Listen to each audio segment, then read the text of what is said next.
What's up, everybody? It's me, Johnny G, and welcome back to the channel. Today, we're going to start on the new event in Arknights called Path of Life, and this is also introducing Ulpianus as an operator, another one of the Abyssal Hunters, the captain of the Abyssal Hunters, I believe. Now, he is in a banner here, which is until about December 17th, I believe is the day. And the thing is, he's a standard headhunting operator. He's not going to be anything limited or anything special. So I'm not going to be putting a lot of pulls towards him for the sake of the fact that I'm trying to save up a little bit more of my Arundum and Originite Prime and stuff like that towards the Pepe event that's upcoming. I do want to pull for her. And then, of course, I do want to save for the Lappland Altar event coming next year. So we've got a bit of time to continue to save up and to push for those, but I'm still conscious and thinking of one thing at a time. Let's get these taken care of and save for these things that are coming up. And we'll put a little bit towards Ulpianus, but I'm not too hard up for getting him right now. With that being said, though, we're going to have a little bit of a special bonus before we jump in and start going through that stuff. There are some other things that we'll be getting to as well, because number one, I got my in-game items that I have to claim here before they expire, and I've been waiting to record this to do so for the Timeless Echoes video creation event. So those are in my inbox, as well as some other freebies that they gave away. They were newbie doctor giveaway stuff that basically it's to help new doctors, but also it was given out to everybody, it seems, as long as you created your account before December 3rd, basically. And anybody who created after December 3rd, it's like 180 days and you'll get these rewards, which includes a free 6-star selector. So we're going to be jumping in and grabbing those things. But before we do that, we're going to have a little bit of a bonus here because I got another Yo-Star package in the mail. And this one is, I believe, the Black Friday sale items. So we're going to open that real quick and then we'll jump into Path of Life. So let's go ahead and open up this box, see what's in here. If we got anything that'll help us bring a little bit of good luck for a pull today. And like I said, I will probably, maybe we'll use a single 10 pull for Ulpianus and we'll see how that thing goes. But I'm not putting too much into him. I didn't on either of my accounts. So, in here, we should have a couple of different things. First up, let's see what this is. I didn't get too much with this sale, but I'm anxious to see what everything is. And first up, you guys know my fascination with the Lupos and with Syracusa. We have the Il Siracusano film roll, which has me very, very intrigued here. You take off the lid to the box. It's an actual, like, old school camera film roll. Whoops, almost fell out there. Inside, I believe you can just pull this out. Not sure exactly how that works. Yes. So you can pull it out, and as you can see, there are images from the PVs, the CGs, and stuff like that in the film roll. That's pretty cool. And then you can roll it all back up inside here. The top is a little twisty knob that lets you roll it back up.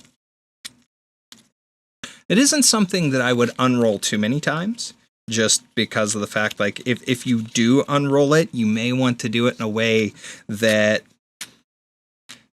like, you're displaying it somehow, putting it up, or like in some sort of like a picture frame-esque type thing, but just to keep that mechanism from dying on you. But still, that's really, really cool. And it's just images, again, from the PVs. So, neat little thing there. Next up, what do we got here? Oh, I believe these are some acrylic stuff. Let's see. Ah, okay, yes. So I got some little things here. Let's get rid of this.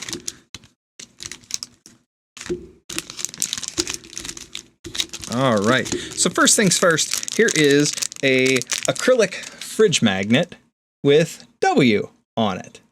It was perfectly timed with the Timeless Echoes event, the Wis'adel stuff going on, and that's adorable. It's not super heavy. I'm going to take it out of the package here. And once again, I tried to tear the top when it's got the little peel back thing on the back side. But, yeah, nice, shiny acrylic and magnet on the back side. And it's magneting to my mic stand. So, very, very nice, very simple, and cool. I'll probably put that on my refrigerator. Use that for something. But again, it's not super heavy. Not a crazy heavy magnet or anything like that. Next up, I have two little miniature acrylic standees. One of Texas and one of Exusiae. Looks like Exusiae's got a little metal crab or something on her there, holding letters in a lucky clover. They're cute. These are like very, very cutesy. Chibi looking in a way. I adore that. We'll go ahead and take these out and put them together here quickly, because they'll go on the shelves. All right, so I got these two taken care of. Now, one thing to note, and this is a little bit odd, I think they kind of mass-produced these bases, but didn't really think of the sizing for all the actual acrylic pieces, because, for example, when I put Exusiae in hers, if I can do it there, she's very wobbly. It's not a tight fit like most acrylic standees. So that one's a little bit problematic. However, there you go. That is her. She's adorable. I could always put a little dab of like some hot glue or something in there just to hold her in place. That's not going to be a problem. But Texas actually fit perfectly. Hers was no problem. She doesn't wobble. She's there perfectly fine. No issue whatsoever. So that one was no problem. But Exusiae, for whatever reason, either she was her bottom was slightly cut wrong, or they just did the base with all the same size slit, and that was that. So now let's go ahead and continue in the box, because there was something that came out of here, but okay, actually, I think we can open this because this isn't really part of anything. However, there are two of these that came because they had a special Christmas costume. If you guys remember the Halloween costumes for the plushies that came with the Halloween boxes, they have Christmas ones now too. And of course, we'll put that on Pookie. But here is a special Christmas Arknights holiday ornament charm. It's an acrylic one. There's two of them here because, again, one with each of the plushies. So that's really cute. It's just the backing is normal red and green Christmas type pattern and whatnot. And then again, you've got, it looks like a little like snow globe type on the inside. And if you tap it out, they're little styrofoam pellets or no, it's just glitter, like white glitter. If you tap it around, get it off the wall there, you could probably see the Arknights logo a little bit better, but that's awesome. I like that. And then again, we have the costumes, which we'll do that next. We'll do the costumes, and then I can we'll get Pookie off the shelf there, get the Halloween one off of her so that we can model. But I got two of these, so I can do again her in Texas. And let's go ahead and open it up.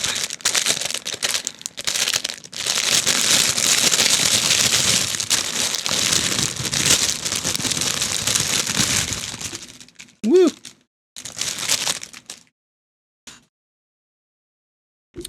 And with these, just like before, you get a little cape type outfit here. And then you get a little Santa hat to match, a little hat to match, and it's got ribbons so you can tie it on to make it easier. Now, I wouldn't really use this for the sake of the fact that I don't want it to ruin the face of the plush, but it's a little clip-on Santa mustache.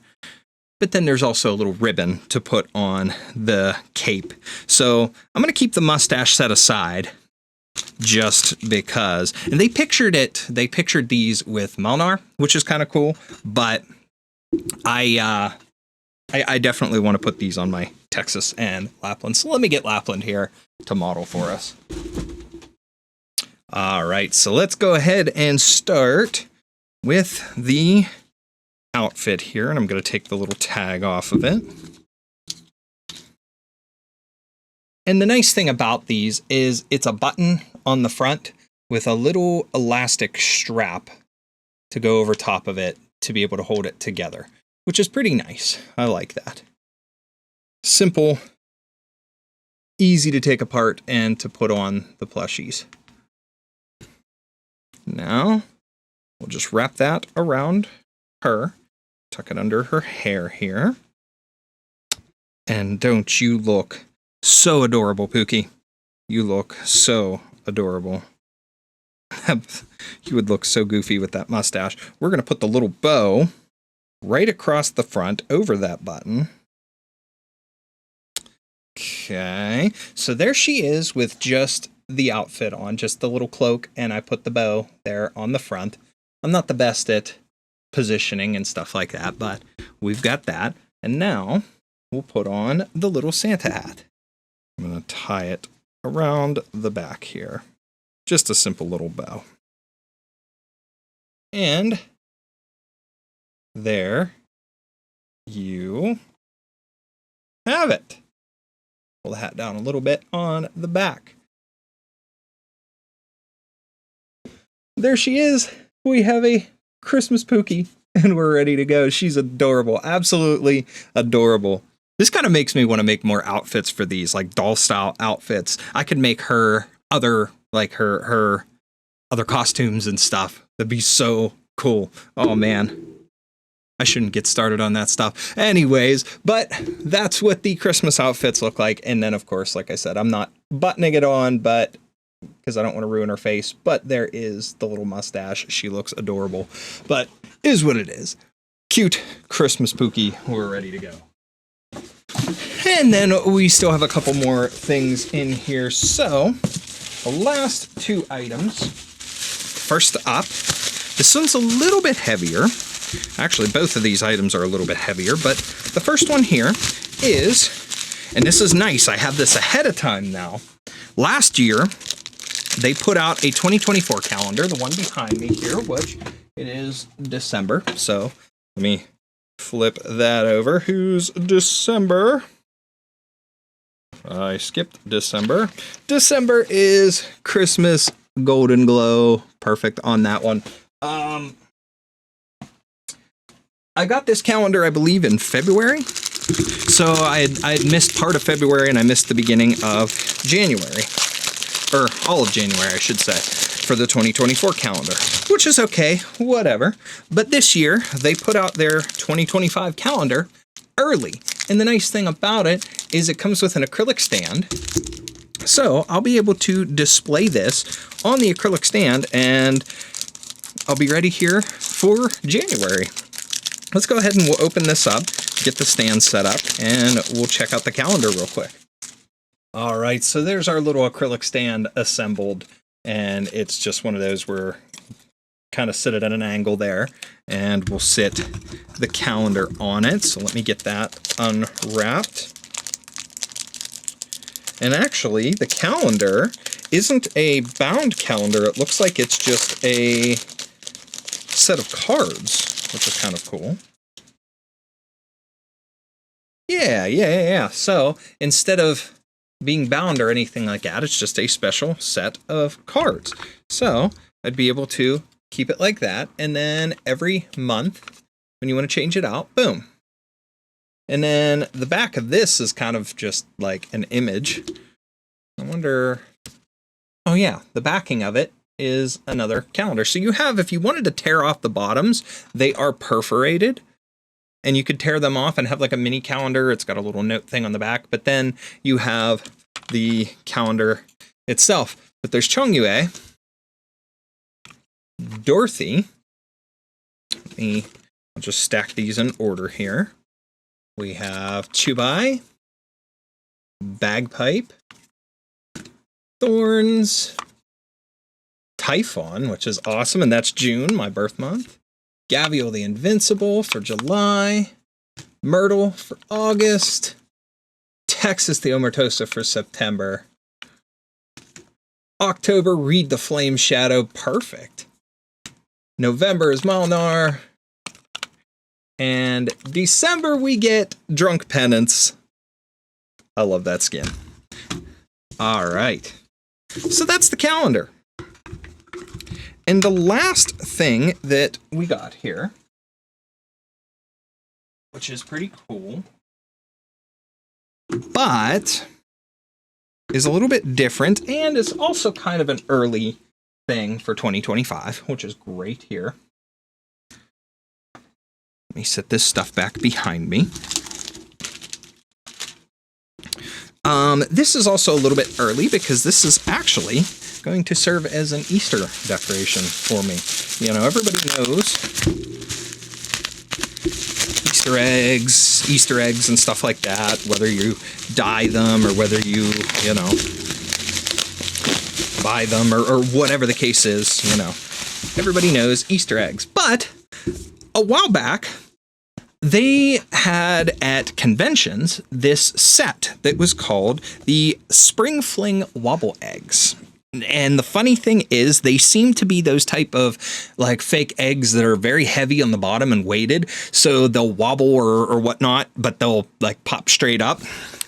And they have a whole set of them, and they finally released them on the Yostar store. Now, if the light wants to work with me, basically there is a set of 6, but if you bought the entire set, you got the limited edition Doctor with it. Doctor was not available separate. You could not get Doctor unless you bought the whole set. And for me, I don't have a ton of Easter decorations, so it was perfect to have Arknights. And of course, you got Amia, so you get a bunno, you get an Easter bunny.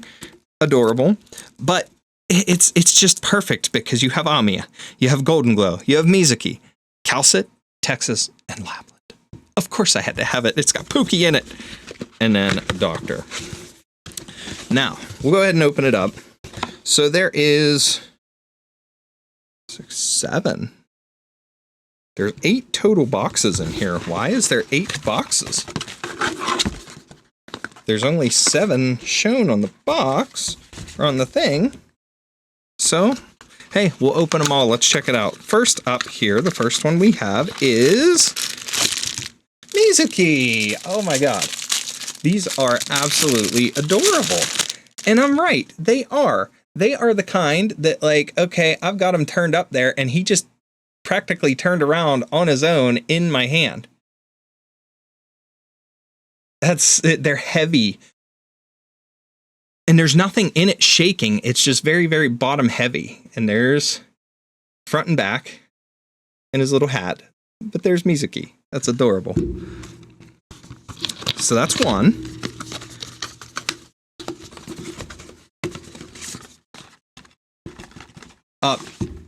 It's an empty box. Okay, so the last one is an empty box. That's all right. But this is guaranteed, according to them, to be a full set. Number 2. Golden Glow. Wonder if these are in order the way they're shown on the back of the box. So there is Golden Glow in all her adorableness. There's two of the Namie children. We're waiting on Pepe in game, and then we'll have 3 of them. Okay. Number 3 here. This is still in order so far. Now we have our Easter Bunny in Amia. Absolutely cute.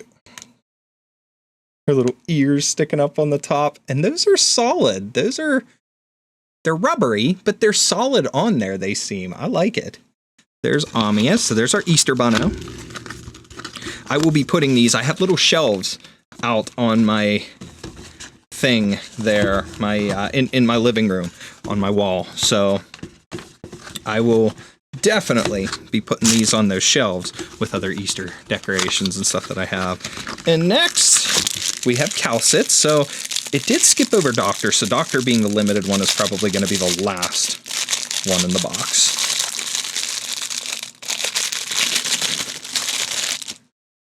Here is Calcit. Her neutral look on her face.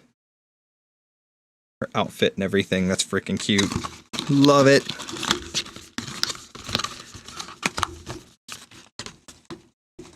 Next should be Pookie. Come here, Pookie. Are you Pookie? Oh, the one time they take me out of order. They decide to take me out of order. Out of the order on the back of the box. This one is Texas. Oh, they put the little details for her little earrings up there. I love it. Her little tail. Oh my God. So freaking cute. Oh my God. So bunnos and wolves. Okay, so then that means we got two more here. There she is. There's Pookie. Whoops. Didn't mean to throw the box. Here's my Pookie. There she is. Lappland, my dear, you are absolutely adorable. Your little tail. Oh my God. You're so cute. Perfect little coloring on her ears. And then, last but not least, this should be our doctor. Come here, Doctor. Dr. Egg. That'd be funny if I wore a pocketed shirt and wore Doctor around in my pocket all the time. But there is Doctor. We'll spin him around. He's so freaking cute. He's an egg. Dr. Egg. I love it. And they are very heavy, bottom weighted. They're so adorable. That's a perfect little Easter decoration. So, there is that. All right, so that's it for the unboxing. We did that little bit here for you guys. Let's go ahead and jump in to the Path of Life event now. Let's go get our stuff claimed. All right, so we are in, and like I said, we've got a bunch of mail to collect. So let's go ahead and look here. First things first, like I said, I got to get this claimed. So we had the video creation event reward, which is 10 of the strategic battle records here. So that is that little special thing. But for the newbie doctor rewards, we have these items here. Let's go ahead and collect them. So we have a 10-roll colonel permit. We have a regular headhunting permit. We have senior operator training apparatus, as well as a senior operator training invitation letter. So what's cool with that is you can pick a 5-star that you want to max out. And basically this will take them to Elite 2 level 1, and this one will max them Elite 2, because we all know how those resources go and how much it takes to go through. We get some advanced material vouchers, and then a 6-star selector here, which gives us the choice of either Thorns, Mountain, Saria, Blaze, Exusiate, or Silver Ash. Now, what's cool about that is on my other account, the only one out of those I didn't have was Mountain, and on this account, I believe the only one that I don't have is Silver Ash. So, we're gonna get the one that we don't have, and it shows you what you have, what you don't. But I can delete all the mail there, and now we can go in and use those. Ooh, I have some of these that I need to use up, which is cool, and some other stuff here. Let's go ahead and collect these supplies. And I got a bunch of these from Lone Trail. All right, so let's go ahead and use that first and foremost. And yes, the only one that I don't have is Silver Ash, so we're gonna collect him for our crew here. I, Silver Ash, have joined your cause as a sworn ally. Whatever your plans may be, do not disappoint me. I'm sure I won't, sir, but we'll talk about that another time. Alrighty, and yes, I have some headhunting stuff that I can use. So first of all, I'll use my Colonel 10 roll here, because I don't really have anybody in particular that I'm like after. So let's see what that gives me. A single 5-star at the very end, and it's Tsukinogi. That's kind of ironic, because I think that's what my wife got off of hers. But alright. And then over here, we need for Ulpianus. So let's go ahead and use this permit that I have for him. And 5. There's 2 5s in here. And they're both grain buds. That's funny. We got grain buds. Double grain buds. All right. And that was the first time getting her on this account. Cool. Ranged, support, and survival. Interesting. Abjure deals arts damage when skill is active. Attacks instead restore the HP of allies. Heal amount is equal to 75% of attacks. So, so she deals arts damage, but when you activate her skill, grants 25% physical and arts dodge to allies within attack range and reveals invisible enemies. Oh, and that's just her first skill. We'll have to check out her other stuff and look into her a little bit more. The fact that she reveals on top of being able to heal and do other stuff is pretty darn cool. I have 16 permits. 16 permits. Plus I have 2 10 pulls worth. What do I have in the store that I haven't claimed yet? Ooh, I think I have enough to get the double 10 pulls in here, which is cool. Yes, because I'm not too worried about Ulpianus, but ooh. Yeah, see, Mizuki and Penance are in the headhunt, and I want to pull for them too. I want to pull for them because I don't have either of them on my accounts. Let's go ahead and we'll pull for them. Oh, we got a 6 right off the bat. Please give me one of those two. It'd be awesome if I got Penance. I am Lavinia Falcone, Yes! Let's formerly go! a judge of Siracusa. Today, I will take report her. to you as Gladly, Penance. gladly, because of the I fact hope that that she in is working my for Rhodes Island, backup defender absolve on myself my of other my past account. mistakes. It used to be that my pairing was Blemishine and Hoshiguma. That was my defender pair for the longest time on my main account. But ever since getting Shu and maxing out Penance, those are my go-to pair now. I will use those back and forth, and that's just, it's amazing. It is perfect. So I love that. I've got Penance now. I'm tempted to throw another 10 in to try and get Mizuki. Let's do it. Let's do it. And another, no way. No way. And it's at the very end.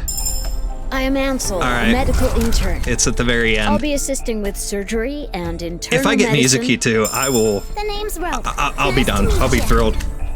Oh, here's your ID card. Hi, That's 3. I'm Cruz. 4, Susuro. Okay. ドクターは各方面に精通していて 5. Hello, Haze. I'm Oh, so adorable. I like relaxing work I wish I could find a environments. model of her that I could like 3D print And one. an employer. I love Haze. はじめまして。 Click. パパのチャンネルへようこそ。Hello, I'm Roberta. We meet again. Once I sign here, I'll be your personal stylist, right? Gamma. Ally, Matterhorn. I salute you That's in 8. true Snow Realm I believe. fashion. My code name is Matterhorn. Come on. And I'm 9. I am Shirayuki. Princess Fumizuki told me to assist Miss Chen, and All right, 6 star, number 10. Hello. No, I I'm get Dorothy! Head of the Original I'll Art take section Dorothy at Brown though. Lab. I love it. Dr. Silence already introduced me. That's Then awesome. It saves both of us the I formalities. love Dorothy. Please, just call me Dorothy. I will, don't you worry, Dorothy. I will gladly use you. I didn't get Mizuki, but that's all right. That's all right. I'm gonna save my Arundum and my Originite Prime, but I can still pull on this. Nope, 5s. I'm not worried about Ulpianus. Like I said, I'll get him eventually, but This is Hibiscus, that's all right. From now on, We'll use my I'll be in charge of certificates. managing yours and every operator's. But we're gonna save my Arundum, my Originite Prime. We'll save that stuff, I'm Cruz. and that'll be that. Cora. Whoa, go back. I'm Lava, Lava. the caster. Here to join you simply because I'm bored and want something to do. But I heard my sworn. Proviso. My name is Desh. I'm your new legal consultant. If you need to call me by a code name, then use Proviso. Let me get this out of the way first, Okay, though. come on. The general. And last one. Captain of Reserve Orchid. Op Team All right, that's all right. Orchid. We got some reporting good pulls there, Are and you the I am doctor? happy with that. All right. I'm happy that we have Penance now on our side. Let's get these potentials upgraded. Max out for Proviso. I'll need to look into her since I've got her max potential. And now I've got Penance and Dorothy. And Dorothy's a summon. I've been seeing people use Dorothy and her little summons, and they're incredible. I saw somebody utilize her during the Icebreaker games. Wow, was that awesome. So, it's what it is. But really, really cool. Do I have stuff? I do have stuff. So much violence in the name of order. I do have stuff. Doctor, I can only pray that your gotta go up. efforts are Gotta more go up. than Gotta go up. futile. Oh! Oh no! Oh no! Okay, wait. I might have the stuff in the workshop, potentially? Chip? No, I don't! Oh no! Okay, alright. We're gonna have to work for her a little bit, so we'll do that. But for now, that's where we're at. Alright, let's dive into Path of Life. Alright. BP-ST-1. Now, I'm not super familiar with any of the previous stuff surrounding the Aegir and the Seaborn and stuff like that. I did a little bit of Granny and the Knight's Treasure, which I know has Skadi in it, and I had played a little of Soltifera Navis when they reran it a while back. Something like that, and that was on my other account, so I'm not super familiar with the stories, but it's one of those things where, as always, I'll catch up eventually. We'll go back and do stuff, but let's go. A hunter is walking on Seacoast Way. With homeland left a mile behind, his path lies ahead. From his forebears and children he was torn. Into the seas his lover was swept away, floating in the deep dead.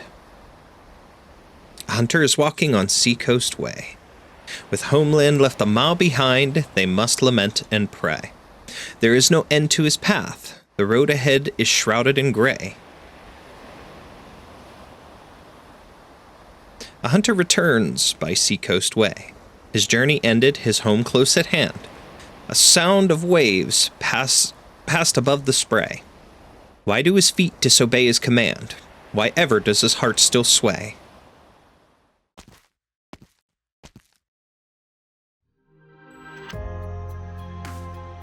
Long time no see, Skadi. Been a while, Doctor. You were supposed to meet that chatty Liberi, but you don't seem surprised to see me. You and Elysium are both Rhodes Island operators. True. You're an hour later than Calcid estimated.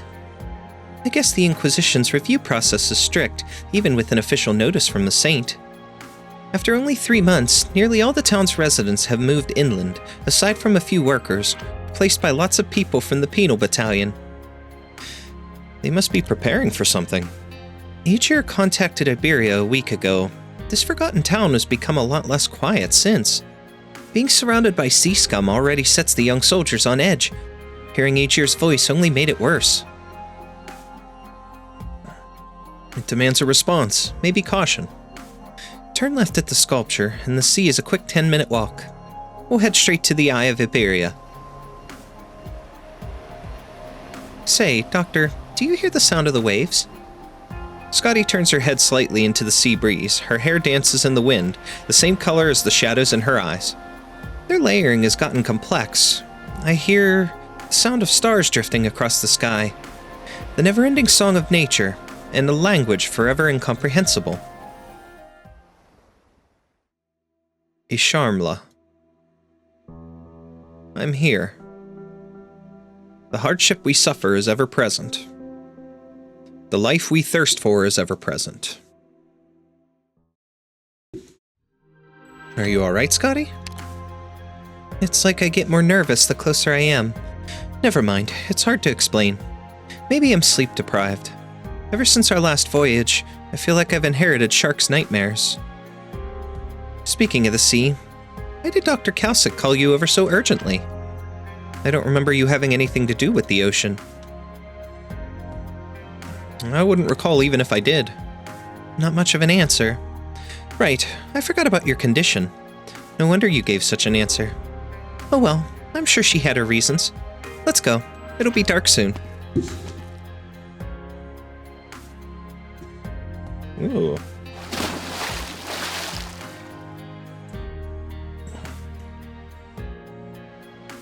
I would take a step back if I were you.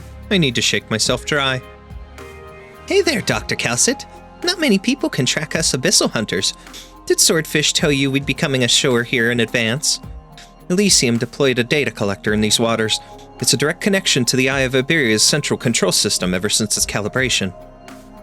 And it can already track underwater targets. That Liberi's not half bad. Am I to understand then that Rhodes Island and the Inquisition have deepened their ties? 1 week ago, the undersea city contacted Iberia via a special comms frequency, informing them that Aegir would be establishing a waterway between the Aegir home territories and dry land. In the face of such a grand project, Iberia could only gather intelligence through the Great Lighthouse's positioning system. Evidently, your position as chief designer of warfare did not afford you any knowledge of this. Tell Calcit what we discovered, Shark. The captain and I have swum out to where the Siltiferous sank 3 times now. Our last dive was only 10 days ago. The first time, we could still see the exploded wreckage on the seafloor. Under what little light filtered through the surface, the gilded interior was more like a smudge of paint. I couldn't read that well for some reason. But this time around, the entire thing had completely disappeared, replaced by a cluster of coral thrumming with life. I may be accustomed to dreaming, but that felt unreal even to me. That monument to a lost civilization and its history stood but for a brief time. The Siltifera Navis has been completely claimed by the sea. Or to be precise, it's become part of a seaboard nest. Their environmental assimilation is accelerating at a frightening pace. But there was something even more noteworthy. We found traces of battle, recent ones. A completely barren patch of sea, lacking even marine snow. A warped and shattered stretch of seafloor, clearly pockmarked by micro-singularities. Only the fleets of Aegir's legions could be behind that. As a landwalker, Calcit, the knowledge of and interest you hold towards Aegir are nothing less than extraordinary. Though separated by the boundless seas, Aegir has always been a part of Terra. Regardless, Gladiia and I have decided to head to that city. A risky decision, no doubt. Perhaps a tad. Considerably. As such, we hunters have been observing it for a while. Before our final operation, I attended a military conference between the Academy of Science and the Academy of Technology, as the Abyssal Hunter's chief designer of warfare. Among the battle plans they drew up together, I do not recall anyone calling for a military stronghold to approach dry land, nor any project involving waterways. Aegir has, without a doubt, undergone great changes. Our contact with the home territories was completely severed after we slew Isharmla. It is difficult to determine the truth of the matter from the information we possess. Yet still hardly reason enough for you to return to Aegir. I don't believe I'm the first to try to dissuade you either. Didn't your colleague already do so? Do you mean Ulpianus? He would understand that the land holds no answers for us. We must return to the sea. If his strategy is to maintain a distance from Aegir, then all the more reason for us to return in an official capacity. Ever since I awoke from my dream, the waves would tell me, time and again, that the lost should return home. The Abyssal Hunters must return. Very well, I understand. Then I'll go with you, Gladiia. That would indeed be a rare opportunity for you. I will be representing more than myself on this visit, more than Rhodes Island even. Iberia as well. Even with all that you already bear, they would give you another burden. It was also my decision. Rhodes Island's cooperation with the Iberian Inquisition has only just begun, much like our own.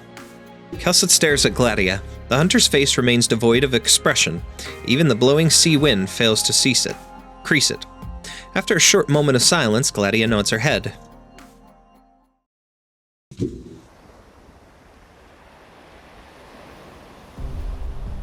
See, I remember this guy from Siltifera Navis. Okay. St. Carmen, because he was in the beginning talking to Calcit. How many days has it been since we were contacted by Aegir, Irene? 8. Susentidad. And outside of the necessary deployments, meetings, and to rest, you spent those 8 days here, watching the sea. They haven't given us a concrete time frame for their next contact. I understand you don't wish to miss their next move, but... Look at the sea before you, Irene. The colors of the deep sea bubble up, nearly indistinguishable from one another. Against the vastness of the ocean's surface, the sky seems gloomy. The water crash against the reef, whipping up waves several meters tall, their roars dashing against the small corner of the land. By Iberian standards, an ocean without a hint of sea terror flesh is a gentle one, no matter how noisy it may be. An old friend of mine was once the most talented bard of the port. But after the grand port sank into silence, he fled north, past the starving masses to the Iberian interior, to the small town that would one day become the capital. I saw him kneeling by the broken town gates, weeping uncontrollably. From his weeping, the town obtained its new name, Perdonidora. Forgiveness has left us. However, what people needed at the time was not mourning but consolation. Many prefer to use the shortened form, perdoni, forgiveness. And now the last eye of Iberia, the final legacy of the Golden Age, shines bright once more. What do you think that signals, Irene? Hope and determination. Hope and determination, of course. Ah, youth. The determination in your eyes is brighter than Dario's when he was your age. Good, good. But those words, as inspiring as they are not often the fully correct answer. After half a century of being pushed back, our front is finally advancing. Soon this will become the new center of the Inquisition. But at the same time, we must necessarily bear everything to the ocean, to Seaborn and Aegir alike. Iberia is stretched thin. This country can no longer hide its exhaustion and sickness. It is a simple fact, plain for all to see. And there is another fact to consider. We can retreat no further. Lumen! Maestro, it's been a while. Doña Irene. I think that's how you do that. Anyways. Indeed it has. Those clothes suit you. Thank you. Thank you. Right, there's been an emergency. The lighthouse just picked up signals of unknown origin. They seem to be coming not from the sea, but the sky. Jordy, I think we can already seen them. Carmen and Irene are fixated on the distant sky. The young clerk follows suit. He freezes on the spot. Oh wow. Drones? Oh no. They see a school of fins soaring through the sky. What are they? Bionic drones. The islanders brought similar creations to land all those years ago. The matrix of drones crosses the sea in the blink of an eye, matching the height of the towering lighthouse. One separates itself from the formation and slowly hovers before the three.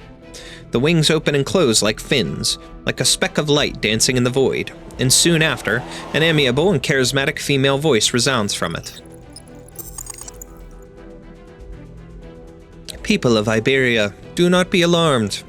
Aegir greets you. I am Clementina, a technology consul of our Institute of Societal and Administrative Supervision. Carmen holds his lantern aloft, looking serenely at the drone before him. Two completely different forms of light face each other, as though in a dialogue between two different civilizations or a confrontation. Saint Carmen I of Iberia, of the Iberian Inquisition. I believe this is the first official communication between our nations. Indeed. You speak your tongue as well as any Iberian, our tongue.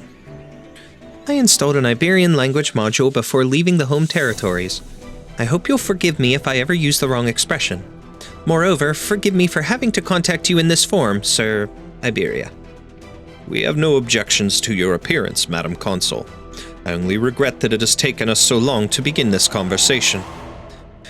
Despite your so-called waterway project being more than half complete, and close at hand, we Iberians find ourselves in complete ignorance of it.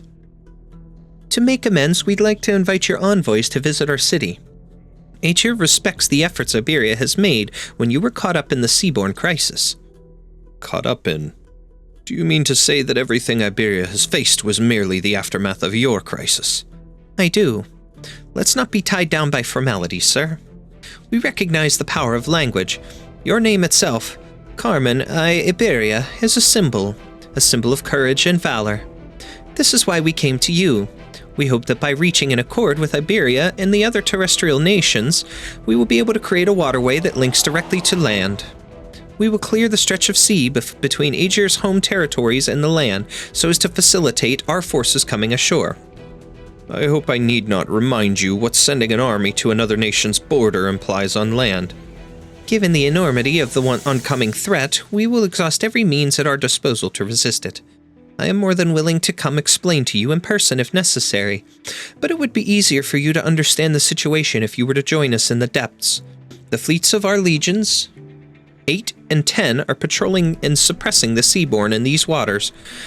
They will soon escort you to our city of Miliarium. M-I-L-L-I-A-R-I-U-M. Miliarium. Okay. This drone formation will continue to notify you of any nearby combat or environmental changes until you have safely arrived at the city. There may be an unprecedented disaster brewing beneath the waves. Sir Inquisitor, I worry that though the Earth is vast, it is but an isolated island.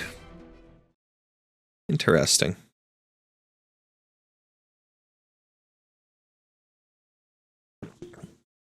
The lights of the drone matrix cut out, putting a stop to their sudden communication.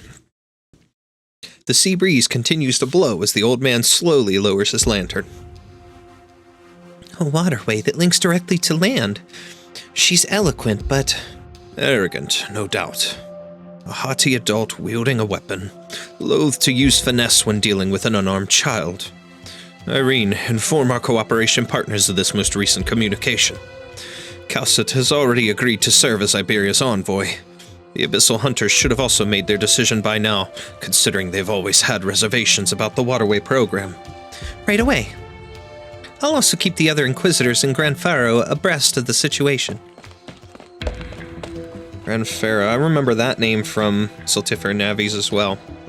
I've made a recording of your entire conversation with Aegir, Maestro. Please take a look. As for whether you approve of me going, I recall you submitted your application a week ago. Yes, since the Aegir fleet is on their way now, I was wondering if... Never hesitate when you've already made up your mind. It only makes you less persuasive. When I was younger, Uncle Tiago was always worrying about me. He'd tell me, Jordi, you should leave Gran Faro, leave Iberia, but he never told me where to go. Aegir was always my homeland under the sea, but I had no way of approaching it. I'd never heard the voice of Aegir, or seen its cities. But now it's so close. The Inquisition has approved your application, Jordi Fontanarosa.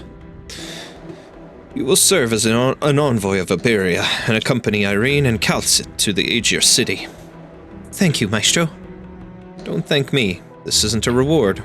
Your work since joining the Inquisition has not been particularly good. I chose Irene because she is already readied herself, even going as far as to renounce her long-standing faith.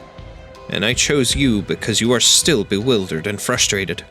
Your weakness will consume you. Joining the Inquisition was a test. Returning to your homeland is another. I understand.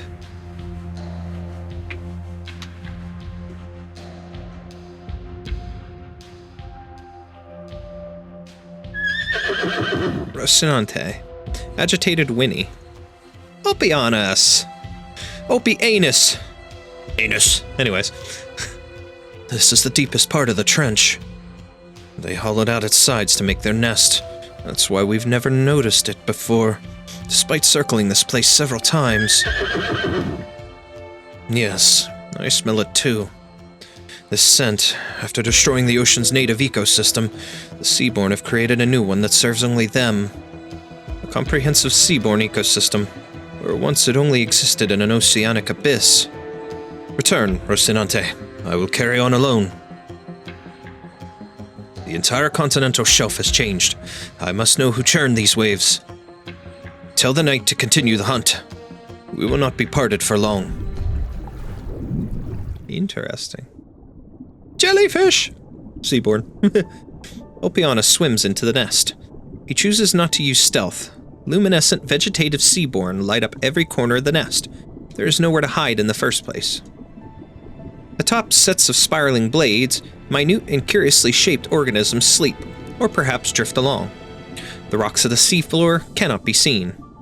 The fine tendrils of the nether sea brand slowly sway in the current, catching fragments of organic matter. They weave together into thick mats, drowning out any sound Ulpianus makes. He can sense the changes in his own body. His consciousness extends and his body relaxes, as though every cell in his body is trying to respond to something. He's clearly an invader, but their entire lair blooms in response to him. Oh, Ulpianus, kin. Ulpianus is nearly able to see through the approaching Seaborn's translucent body. He waits for it to spit out its clumsy words about preying or being preyed on by him, but nothing comes. The Seaborn thinks about his thoughts. Finally, you've traveled afar. Here, sufficient nutrients.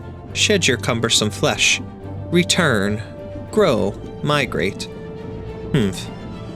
For you, I was born. Ulpianus. Only for you. I untangle your doubt. I guide you. Return to the embrace of we many. Where did you migrate? Where will you go? You still waver, Ulpianus. You must know we many kin. You must know. The Genozoic will soon awaken. The Genozoic must return. A new cycle. Develop the ocean. Leave the ocean. The Genozoic will awaken. Leave the ocean. We many see a new path ahead. We hurry. What connection is there between you and the affairs of the city?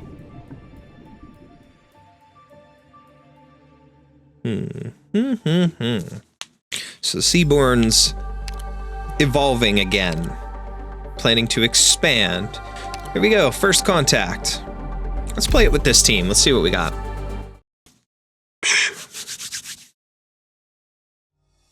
Beautiful city.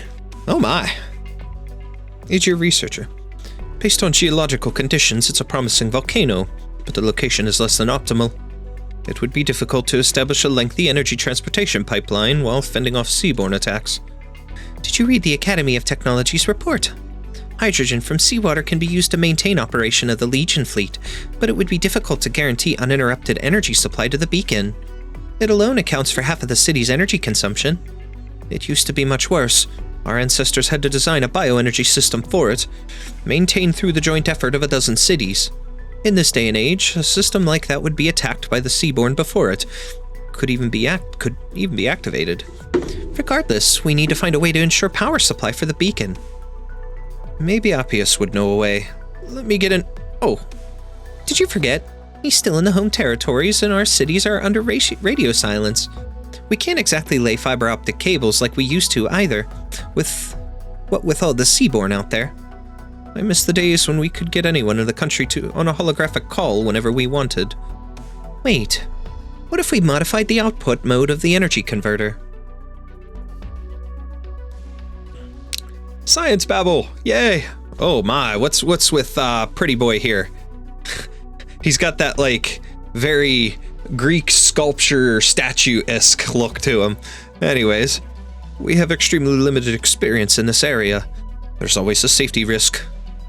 With you in charge of the cognitive link, I believe the risk is reasonable. Well, I'm glad you're that confident in me, but I'm not. Who knows what an extended conversation via cognitive link with our transformed countrymen would do to both our minds. There's been plenty of research into this. We'll be good as long as you keep a steady hand.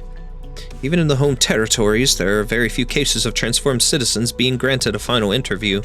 Most are simply euthanized. Consul Clementia's ideas are radical as always. Which is exactly why I followed her here. By sorting through the threads of reason via conversation, we can grant them a chance to leave their final trace of their sapience in this world. And what better way to send them off than with a stimulating debate? Sadly, most of the survivors the Sea Patrol brings back are already transformed beyond recognition. Precious few have the opportunity to return to the city to receive a final interview. Say, We're witnessing history unfold here, aren't we? Or maybe we're just doing our jobs. I trust that the Institution of Development Planning's faith in you is not misplaced. Make your preparations. Thanks. See you in the isolation chamber. Excuse me? What the? A catastrophe? Under the sea? Taken by surprise, the young man loses balance and falls, but an even stranger sight stifles his cry of surprise. He sees the passerby float into the air, swimming through it like fins through water, paying little heed to the swaying city below. As things return to normal, some land and walk away, continuing their conversations like nothing had happened, while others continue to swim forward through the air. He recalls the Aegir rituals the people of Grand Pharaoh had told him about when he was little. Get up, Geordie. Right. Doña Irene. Next time you go out, remember to put on the device that the Sea Patrol gave us when we landed yesterday. Right. I remember that... Right. I remember that from the briefing videos. Which one was it again? The fourth one. The technicians at the port reminded me. They make regular adjustments to the gravity settings as part of what it takes to maintain the low-gravity environment of the Miliarium. They said it's like a fin adjusting its swim bladder.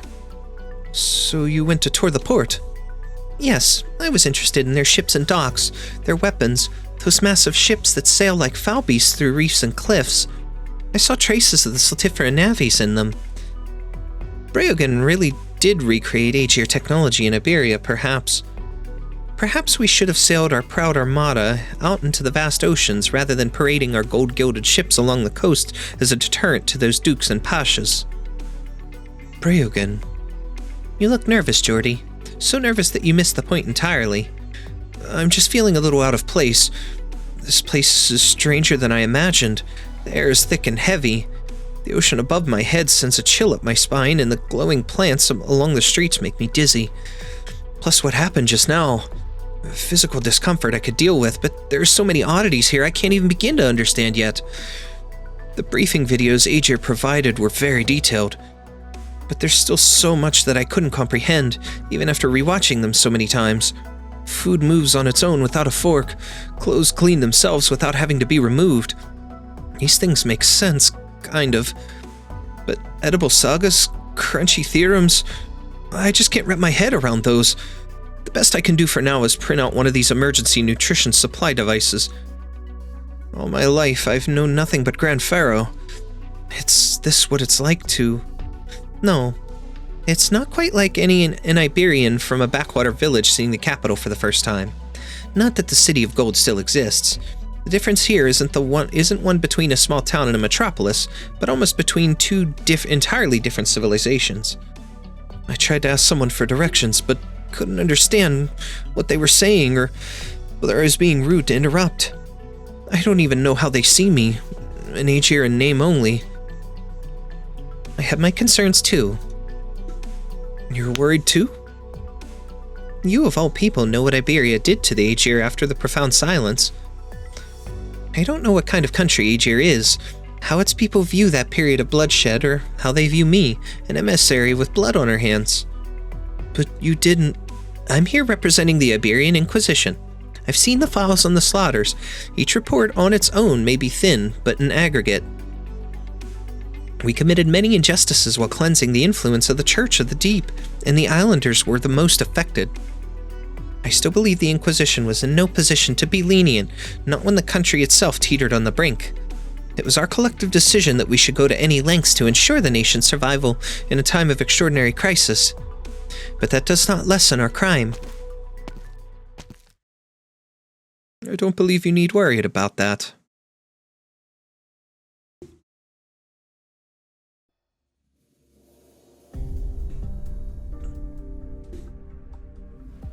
Growing a massive vesicle to resist a blast from Class 3 weaponry and covering the retreat of the other Seaborn into the depths of the trench. How is it even possible for biological tissue to be made to resist the forces of a microsingularity? The Sea Patrol brought back tissue samples. They've already been sent to your lab through the transport tubes. At least they haven't yet developed a collective resistance to Class 3 weaponry like they have for Classes 1 and 2. The performance of Class 3 weaponry is demonstrably superior. But even more concerning is that an individual Seaborn has evolved measures superficially to counter it. They're more organized than before. You've been analyzing the Seaborn's adaptation to various weaponry ever since Millenarium set sail. Did you already foresee this? Advisor Blandis? To an extent, but we need more time to confirm our theories. Thank you, Secunda. Your reports are always so detailed. I dare not blink for fear of missing something. Little Handy, get me some eye drops. Ignore that command, Little Handy. Just a bad joke. If there's nothing else, I'll be going. I need to speak with the technicians about the damage suffered by our ships. I'd rather you stay just a while longer unless you're hurrying to get some rest after work. Isn't it somewhat ironic, considering you've also received numerous health warnings but haven't seen a doctor yet? Very well. Still, I'd appreciate it if you could hear me out. It won't take long. I just need to confirm something. Have you read Gladia's report? I have. Then you should know about Ulpianus. I thought you'd at least show some sort of reaction. Of course I'm concerned about the reappearance of the Abyssal Hunters after 5 years of silence, especially when the Waterway program is at a key juncture. And Ulpianus' unusual activities are of particular note. Clearly made contact with Gladia's group and is aware of Millenarium, but has made no attempt to re-establish communications with Aegir. Meanwhile, we've heard from our Iberian sources that he's also declined to work with Iberia. He may be proud, arrogant even, but he is no fool. He must have his reasons for acting alone. Regardless, I intend to find out where he is and what he's planning. That utilitarianism, that impatience, he's rubbed off on you. We'd had hoped you'd be better than that. I can only pray your decision-making will be more prudent while tracking him. Nevertheless, I have faith that you'll keep me updated on his whereabouts. What are you talking about, Advisor Blandis? Neither of us is part of the Abyssal Hunter program anymore. You're the weapons technology advisor for the Waterway program now. Aren't utilitarian, impatient decisions the usual business in your field? And shouldn't you be getting information about Ulpianus from Militarium's official sources? Why involve me? Of course. Just a momentary lapse in judgment. I can't fault you for carrying out your duty as Prefecta of the Sea Patrol. I just ask that you remember what Ulpianus did for us, Aegir. Yes, speaking. What? Missing? I'm on my way. Who's missing? One of the technicians on the Waterway program has gone AWOL.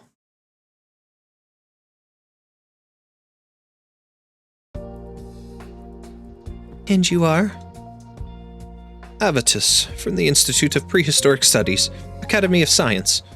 We study the documents and artifacts of the prehistoric civilization. Irene, emissary of the Iberian Inquisition. Jordi Fontanarosa. A pleasure to make your acquaintance. And don't worry, I didn't come to lecture you. I simply felt it was my duty as a citizen of Aegir to free our landbound friends from their needless concerns. Needless concerns? What I mean to say is, Aegir understands that Iberia took measures proportionate to the extraordinary nature of the times. We can find similar periods in our own history, or even that of the glorious prehistoric civilization.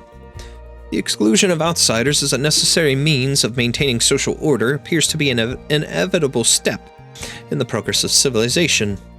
Besides, we welcome our displaced countrymen to return to the sea, just as we respect the decision of those who have opted to leave. The consequences of their choices belong only to them. I appreciate Aegir's magnanimity, Avitus, but the consequences they've suffered were... No, it's nothing. Thank you for clarifying. You're welcome. Little Handy. Mr. Avitus, our landbound guests, please be informed that this area has been designated for investigation. You are advised to proceed to another area unless you have unresolved matters here. The Hand of the Saint? The Penal Battalion used them to clean up Seaborn remains, but I never knew they could talk. Apparently our people who brought them to land did not have time to demonstrate their full capabilities. Multi-purpose support equipment, commonly known as Little Handy. They currently offer 972 different function modules, excluding obsolete ones. One can sometimes tell their affiliation just by looking at the parts and paint job. This one, for example, belongs to the Sea Patrol. Should I reply? We're very sorry, Little Handy, Sir? That would be unnecessary. It may be equipped with a voice, but that doesn't mean it's intelligent. I assume that with your technology, maybe... It's true that the topic of simulated personalities has fascinated many a researcher. The first attempt was created 230 years ago and continues to operate to this day. In fact, I can put in an application for you if you wish to talk to it. However, whether from the perspective of neuroscience, psychology, sociology, or anthropology, simulated personalities have proven to be rather disappointing in terms of their benefits to research. Perhaps I've gone off topic, though. In short, they've remained the stuff of niche research, and we do not consider them suitable for widespread application. The goal of all technological development is to empower humanity. What purpose is there in turning a machine into a human? I see. Fascinating. You said this little handy belonged to the Sea Patrol? Only they would fit such powerful loudspeakers onto one. When quieter means of communication are available, I suppose they could consider it retro? What sort of organization are they? Do they frequently undertake such investigations? The Sea Patrol is part of our legions. They perform a supporting role in combat as well as regular reconnaissance, patrol, security, and disaster response duties. Emergency sweeps like this are rare, but with the waterway program at such a critical moment, it's only reasonable for them to be on high alert. Little Handy, am I allowed to remain here? It is not recommended, but not forbidden. Then I'll wait here. I'd like a chance to speak with the Sea Patrol. Very well. And you, Geordie? I'll be going. Do you mind if I ask you some questions? Of course not. There's a limit to what I can answer outside of my specialty, though. Perhaps I could show you a place better suited for such a conversation. The Sophan Theatrum.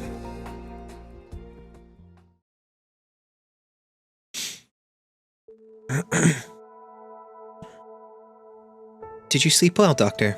You seem a little haggard. It's the air pressure and the humidity.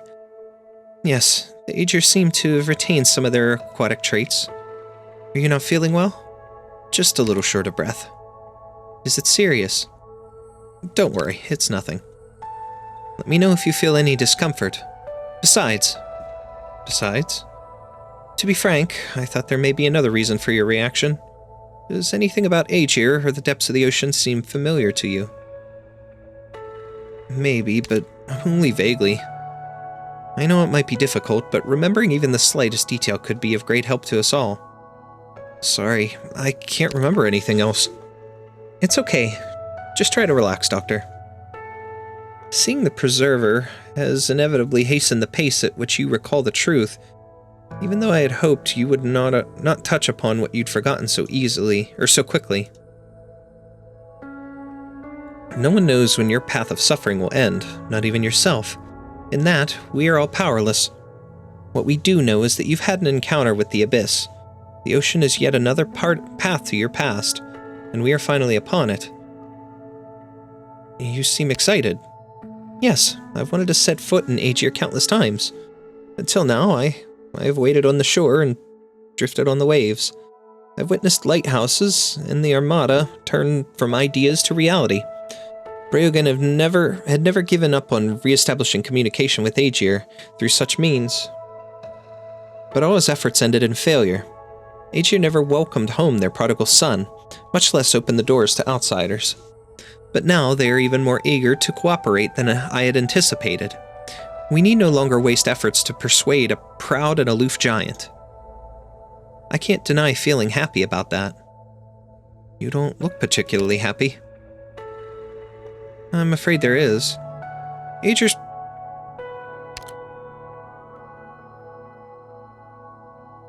Her response is supposed to be to the bottom one. Is there something else troubling you? I'm afraid there is. Aegir's proactive stance indicates that they have a plan for making contact with the land, but even the most moderate of their measures may seem too radical for land-bound civilization. A single gesture of goodwill could cause a massive storm. We should intervene as soon as possible. The Abyssal Hunters are a good entry point. The Hunter's situation warrants concern, too. To Aegir, they are neither emissaries nor guests. Having participated in the most radical projects in Aegir's history and come back to life after being declared dead for 5 years, I worry that their return home would only cause... trouble? Controversy? Skadi. I pick her over Specter. Anyways, wow. Where's Gladiia? A somewhat troublesome fellow called her away. I thought your priority upon returning would be to get checked up. What could possibly be more urgent? No idea. But once Gladia's done with her interview, I guess Skadi and I are gonna go do some stupid checkup. Swordfish and I are fine. Shark's changes might be a little problematic. Does Aegir understand oropathy? I read some medical papers before I underwent the surgery. Even back then, they had advanced knowledge of medulla regeneration and replacement. They should be able to help her. You needn't worry, Doctor. I've inspected myself in the mirror on that great ship. On returning, these endless dreams still creep up on me like bubbles, but they've also become as light as bubbles. Besides, I feel like I've had more regrets about losing those dreams. But for now, I'm as lucid as I've ever been. And luckily for you, I'm even in the mood to take you on the tour of a city. Interested? Yeah, alright. Alright, I'll go with you. Take me on a tour. Let's check the city out. First contact, here we go.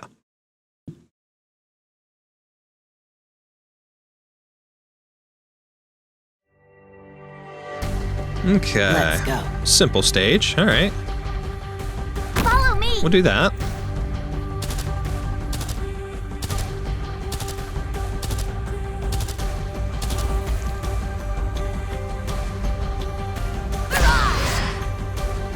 Make this harder than it needs to be. Put him there to block anything below. I don't think anything comes down this route. I think they all go up top, which is odd, but we'll speed it up because there's only 23. Must be restrained. So too must the enemy. Spring breeze, timely rain. Now we sow the grain. They'll be sleeping with the fiends in no time. If you're really incapable, flesh and bone bear weeds, mounds and ruins, bloom Put her there. fields. That's a little overkill, I think, for this stage, but we'll be all right.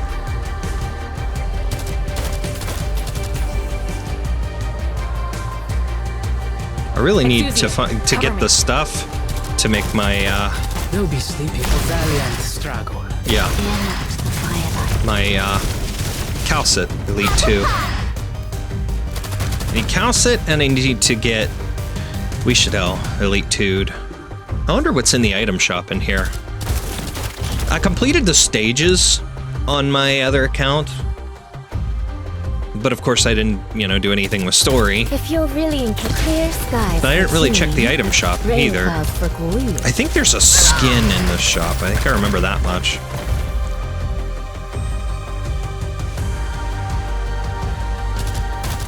Ready to move. Let's put an end to this show. I am Dublin. There we go. We'll check that in a minute. I'm just curious. I don't know what items are in or if any of them are useful towards what I need. Did you think we were touring a museum? You were looking at the instruments like they were exhibits. The third place I mistook for a museum then. What's with the water flowing around the pillars?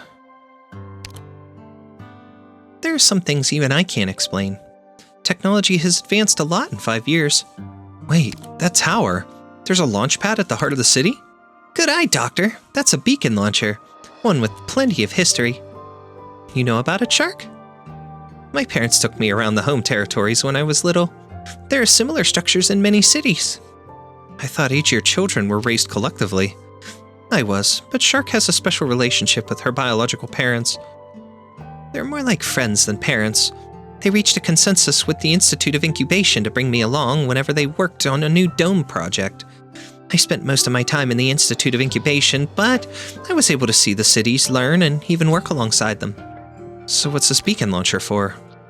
Exactly what it sounds like. It launches beacons to mark the waterway. How big is this waterway anyway? Aegir had almost mastered the oceans around 300 years ago, efficiently using natural energy in its various forms and recording every seafloor trench in our navigational charts. Then we cast our sights on another ocean, one brimming with stars. Our fleets and even our cities were meant to cross that boundary that should never have existed, and light the fires of civilization beyond the barrier. Beyond the barrier? The Preserver was right, Doctor.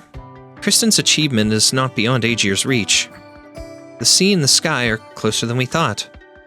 People back then tried plenty of things, surveying and deciphering the electron clouds, developing new technologies and materials, exploring forms of life that can adapt to space. This beacon launcher is a product of that era. It was intended to capture even the faintest signals from the stars and plant beacons that would never fade away from our star charts. Nanomachine swarms would form networks between the beacons, allowing us to traverse vast distances in an instant, or so we dreamed. You never told me any of this before. Lucid moments were hard to come by on land. But yesterday I dreamt once again of walking from the softened theatrum straight into that epoch. Then I saw Laurentina dance. She leaped from the waves to the stars, stirring up stardust that trailed the hems from her dress. From afar, the voice of the master of all creation answered her in song. The universe and imagination knows no bounds, and Laurentina's dances will never cease. Specter closes her eyes, as though sinking back into the dream. What is it? Just trying to picture it. It's a beautiful dream, Laurentina. Before pushing open the door to the stars, they went to prepare themselves for any threats beyond the barrier. That is, until the Seaborn appeared and interrupted the dream.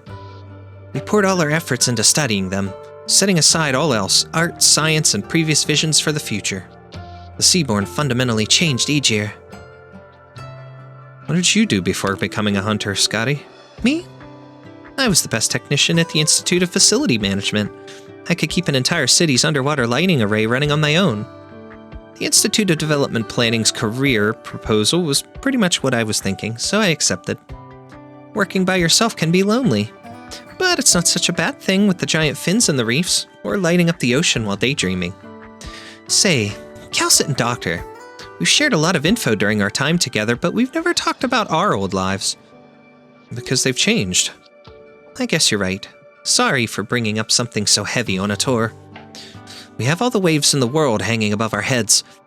Would you care to share a dance before dealing with all this bother, Doctor? A dance? Dancing with Specter. Alright, dancing with the sharks. Dang. Gladiia. Gladia's hand instinctively goes to her weapon as the woman approaches with the ceremonial sword in hand, but all she does is put her arms around Gladia's shoulders. Gladiia smells stimulants in the air. Aegir do not make the habit of greeting each other with physical contact. She could not remember even her mother ever doing so. But this woman's action felt completely natural. Consul Clementia. I keep saying Clementina, but anyways, Clementia. I was not aware that this was the standard salute between chief designers of warfare. Nothing makes me happier than seeing the hunters return as lucid as ever. Your soldiers' reactions when they first saw me suggested otherwise. The operation to eliminate the Firstborn cost Aegir all of its abyssal hunters. Secunda made many rescue attempts, but was unable to penetrate the rampaging mass of Seaborn that guard the region after the death of the Firstborn. Your mother, Horatia, had no choice but to publicly declare you dead. But I know her. She doesn't really believe that. Or perhaps Consul Horatia, foremost of the Institute of Scientific Development Planning, simply could not accept that I had died for nothing. I know her too, but I don't think it is appropriate for a meeting between two chief designers of warfare to revolve around a complicated mother-daughter relationship. Of course, of course. Look at the city. Oh wow, it is beautiful. The consul's pensivarium sits high in the city. The seawater hangs just above their heads. The transparent dome serves as a gentle mirror, warding off the deep and foreboding void while granting the Aegir the solace of introspection. Beneath the dome, the entire city is bathed in a blue hue. The beacon launch pad stands tall at its center, while ships glide in and out of distant docks like schools of fins. The sea itself has no color, only darkness. Miliarium stands in its murky depths like the vigilant eye of civilization, solitary and luminous. We once had many such cities. One by one, the stars on the sea went out, becoming sustenance for the Seaborn. All that's left on the seafloor are their colorful, eerie nests.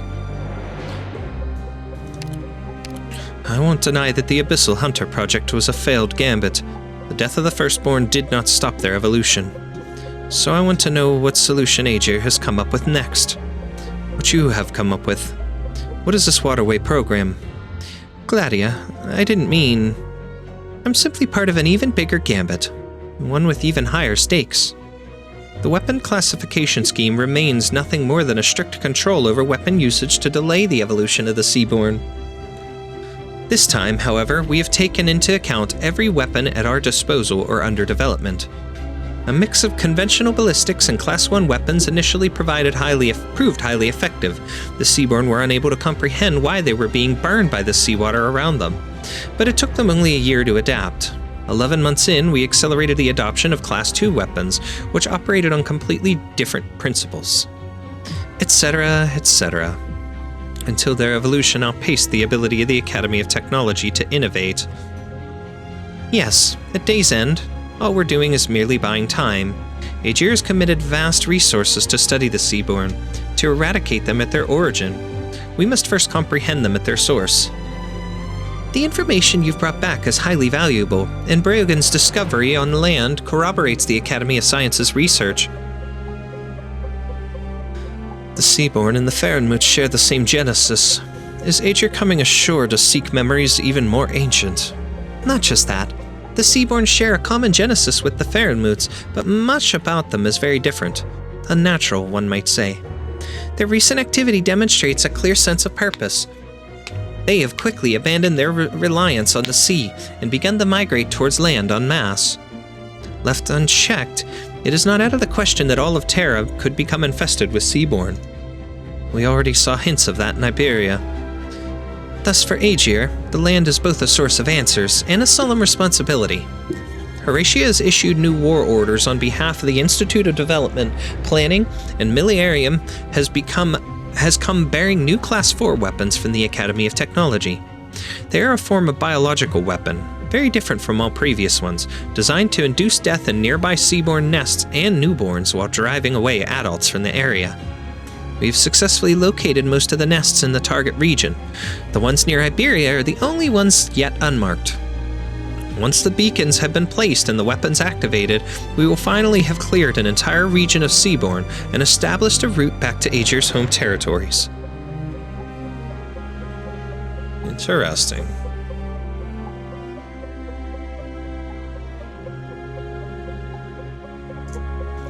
Consul Horatia would not have permitted the possibility of failure, yet all I see is a city under siege, teetering on the brink.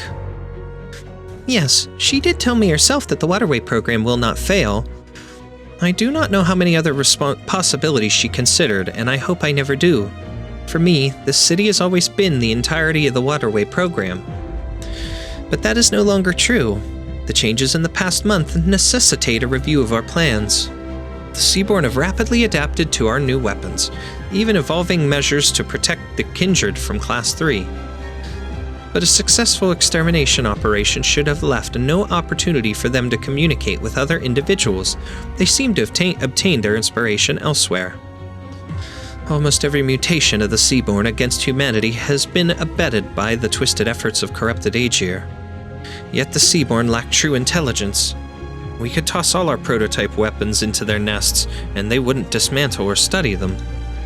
The Church of the Deep may be able to train them to attack an army or a city, but bringing about rapid biological changes is another matter entirely.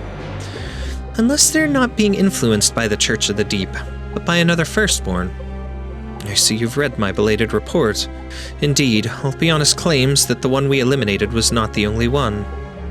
The Abyssal Hunters were the first and last Aegir to enter the Firstborn's lair. Even now, the Seaborn defend the ruins with a frenzied fury. We have not found a way to get through. Amongst the hunters, Ulpianus spends the longest time there, enough for him to witness the truth. You're still deliberating on whether to believe him. Yes, it could be the key to solving the mystery of the Seaborn, or the path that leads us to destruction. Could a hunter survive for months on Seaborn remains and remain lucid? Would a lucid hunter willingly stay with them, rather than returning to civilization? There are too many unanswered questions about Ulpianus and that fateful operation. And so I regret to inform you that Aegir has no choice but to welcome its hunters home with a tribunal. Okay then. They don't trust Ulpianus. Dang, that's some cool, armor stuff. I thought we had designated this area for investigation. Madam Irene, from Iberia? May I ask to whom I am speaking? Secunda, Prefecta of the Sea Patrol. I regret not being able to greet you personally upon your arrival yesterday. The Sea Patrol is currently investigating the disappearance of a citizen. We have not requested assistance from Iberia and respectfully request that you exit this area as soon as possible. I would like to assist myself, not as an envoy. Your offer is appreciated but unnecessary. I want to... Any news from the other teams? One moment. Getting the video feed now. Ma'am. No unusual movements at the port. Alert the other teams to monitor the closed civilian gates and keep a close watch on the circulation system around town. Roger. You're okay with talking about this in front of me? This is part of our regular duties. There's no need for confidentiality. But you had your little handies cleared the place out.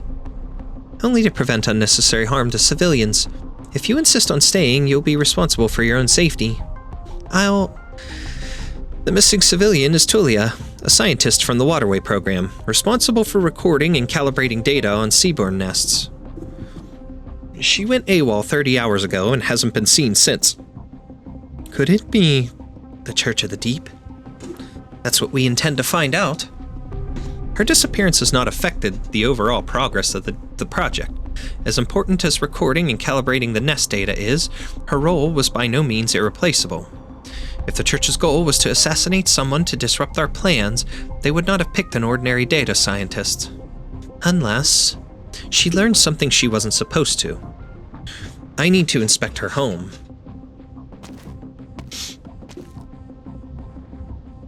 You're sharp, Madam Irene, but I would recommend against coming with us.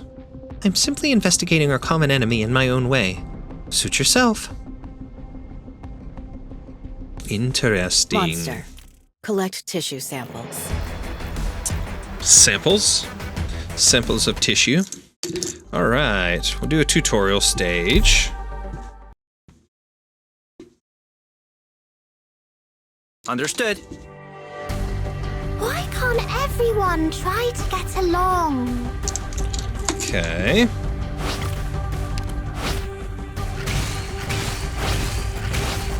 Can't deploy her yet. So many sea monsters. It's impossible to deal with them all at once. I'll come help. No, wait, there's nowhere for me to stand. Yet. Exocellular depositor. Destroy those things and they create a platform, basically. Poof. Now we can put her there. Pay attention to the battlefield. When the Seaborn died, its carapace proliferated onto the tile it was on, and now its kin should be avoiding that path. The excrescent carapace occupying the tile can serve as a high ground platform for ranged operators. Cruz, get on there and remain on standby. I'm listening. Freeze!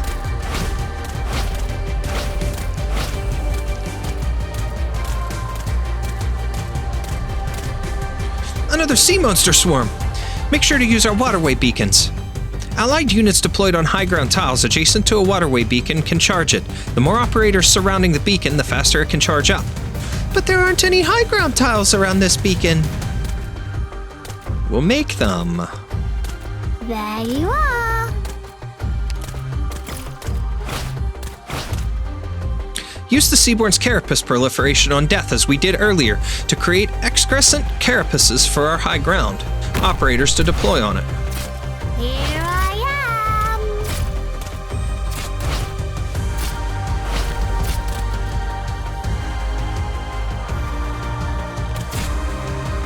Ready to heal.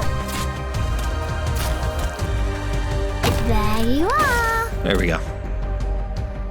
Once the waterway beacon is fully charged, it slows down the movement speed of all enemies within range, and our operators now deal burn damage to them with their attacks too. Now, use the waterway beacon to wipe out the rest of the Seaborn. Take aim. It's cool that it deals burn damage. It's so crazy. But that is based on what they were just talking about. Though it's kind of funny because unless that's applied to all the different classes of weaponry that they're talking about, then, you know, that was something that was with the one specific class and they've supposedly evolved out of. I don't know. I don't know how to describe that, but interesting. Last one.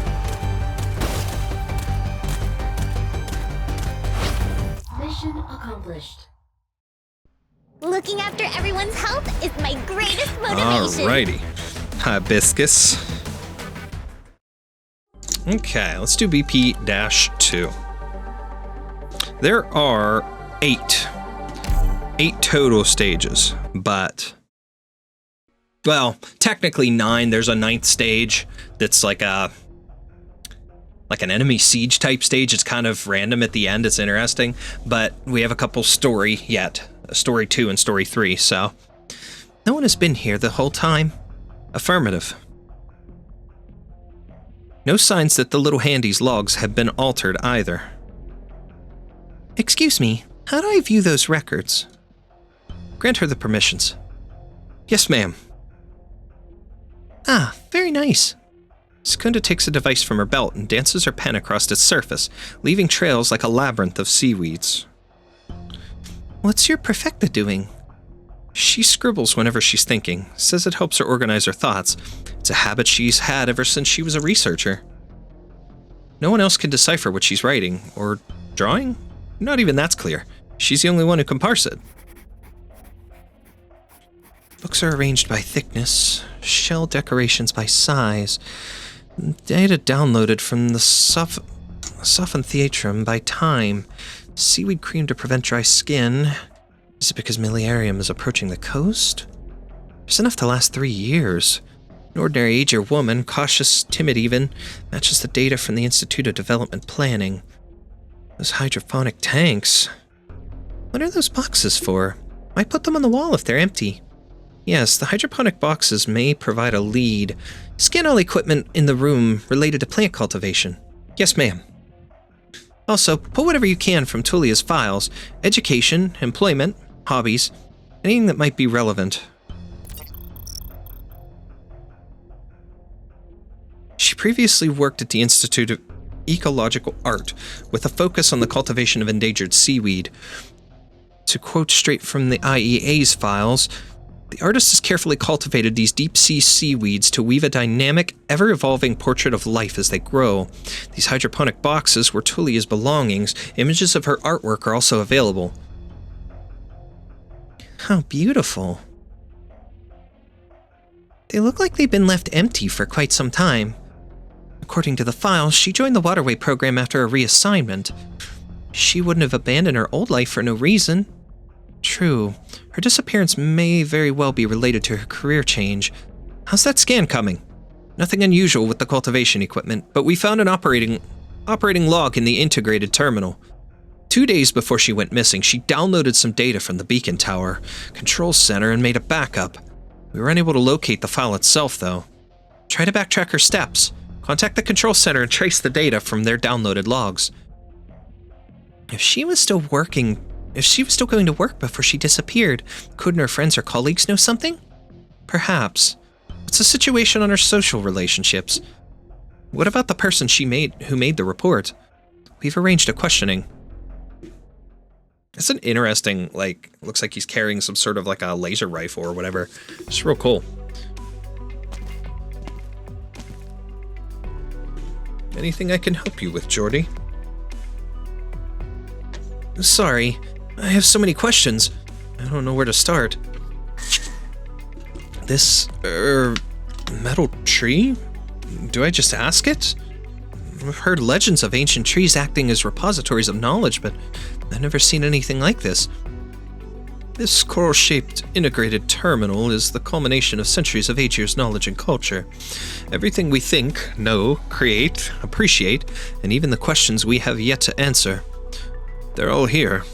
It's the heart of the Sophon Theatrum. I'm not going to get that one. That's going to take me way too long to get that rolling off the tongue naturally. Sophon Theatrum. Sophon Theatrum. Sophon Theatrum. Something to that effect. Whatever. And what is the Sophon Theatrum exactly? Conceived and established by Martus, the great scholar of anthropology and prehistoric civilization, it is a public facility that has a profound impact on the nation. Aside from the mutually supporting atoll city clusters above sea level and the modular city networks in the trenches, most of our other cities have unique forms and designs. Yet even so, nearly all of them have chosen to adopt Martus's design and establish their own Sophon Theatrum. Look around you. This is a place for people to think, doubt, and debate, eventually coming to an understanding and making a decision. A coliseum of wits, if you will.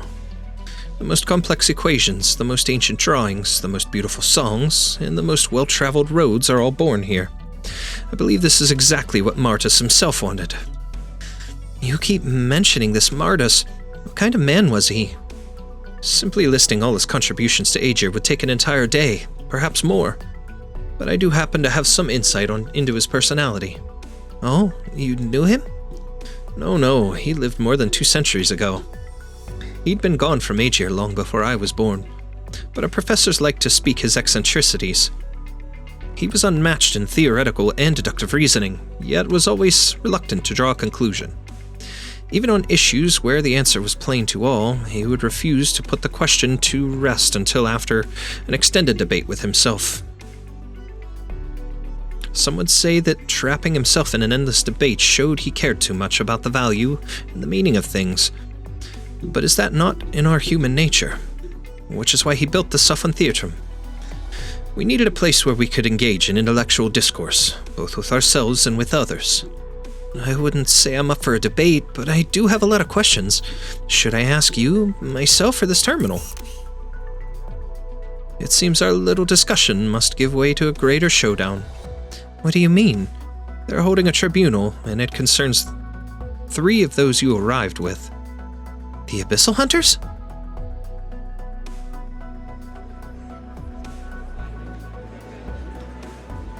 Oh, hey, is that our landbound friend I spy? Aw, he looks worried about us. He won't see you from that far away. Others are looking this way, though. This tribunal has drawn more attention than expected. We hunters always have, and now they even have the lovely story of our return from the dead. Like it or not, the Abyssal Hunters are in the spotlight now. This tribunal will be our final checkup, yes? Frankly, they're getting tiresome. Consider it our warm welcome. The hunters need to keep a low profile. We must also act with prudence, Doctor. We always find ourselves in delicate situations. Indeed. This time, we're not merely mediating between 2 countries, but between land and the sea, 2 vastly different civilizations. Man, something is really itchy with the middle of my nose. It always happens in this room, too. Anyways, following the tribunal, I will formally address Aegir's consul to foster cooperation between land and sea. But for now, you'll need to assist Gladiia independently, Doctor. The situation remains uncertain for both the city and ourselves. Certain matters become more difficult if I am placed at the center of attention. But no one will be watching your assistant? Yes, but be careful. I would prefer not to have to change our objective in the middle of negotiations with the consul. Dr. Calcit sure uses a lot of big words, doesn't she? Does she ever get straight to the point? Our dear Dr. Calcit thinks too much about too many things, and not nearly enough about how to convey that she cares. Wouldn't you agree that more direct Aegir-style communication is better, Doctor? Calcit has her reasons. Don't worry, Shark and I will protect you. Say, where's Captain Gladiia? I imagine she'll show up with the Consul Clementia. After all, she's the one who will be taking the stand today. Hello. Excuse me, are you Laurentina?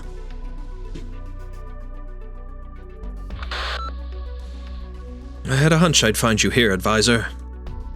The environmental sample test results are out. We need you to take a look and see if we need another round of genetic testing. Oh, sorry, didn't see your message. You seem preoccupied by the Abyssal Hunters Tribunal.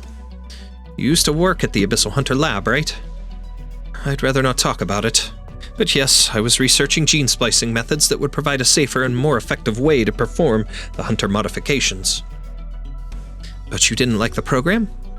It's not about liking or disliking it. It's that I failed to produce results. It failed to produce results, despite all the sacrifices we made.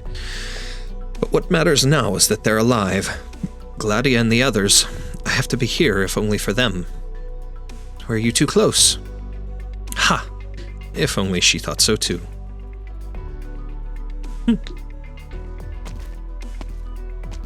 Oh my. Master Avitus, may I sit here? Of course, Cassia. Be careful though. Recovery from embryo separation surgery takes time. This is Jordi, a guest from Iberia. Thank you, and hello. Oh, hello. There are more participants than I expected. Even when the Institute of Facility Management held a tribunal to discuss modifications to the city's unit framework, only 2 departments were involved. The tribunal system exists to solve problems, after all. The only reason to involve more departments is when the problem is too complex for one. But the Sophan Theorem is already half full. Is the return of the Abyssal Hunters really such a big deal? It's a project that took 2 centuries of debate before implementation. Its philosophy shook the very foundations of Aegir, and its every progress tucks the string of Aegir's future. Besides, the Waterway program is reaching its most crucial juncture. Critical, not crucial. Wow, I can't talk. Even the smallest thing out of the ordinary is worthy of attention. Simply reading a report is not nearly enough to come to an informed decision. Consul Clementia needs the counsel of experts in multiple fields. I'm sure that many have come of their own accord, though. The return of 3 hunters is bound to cause unease at such a sensitive time.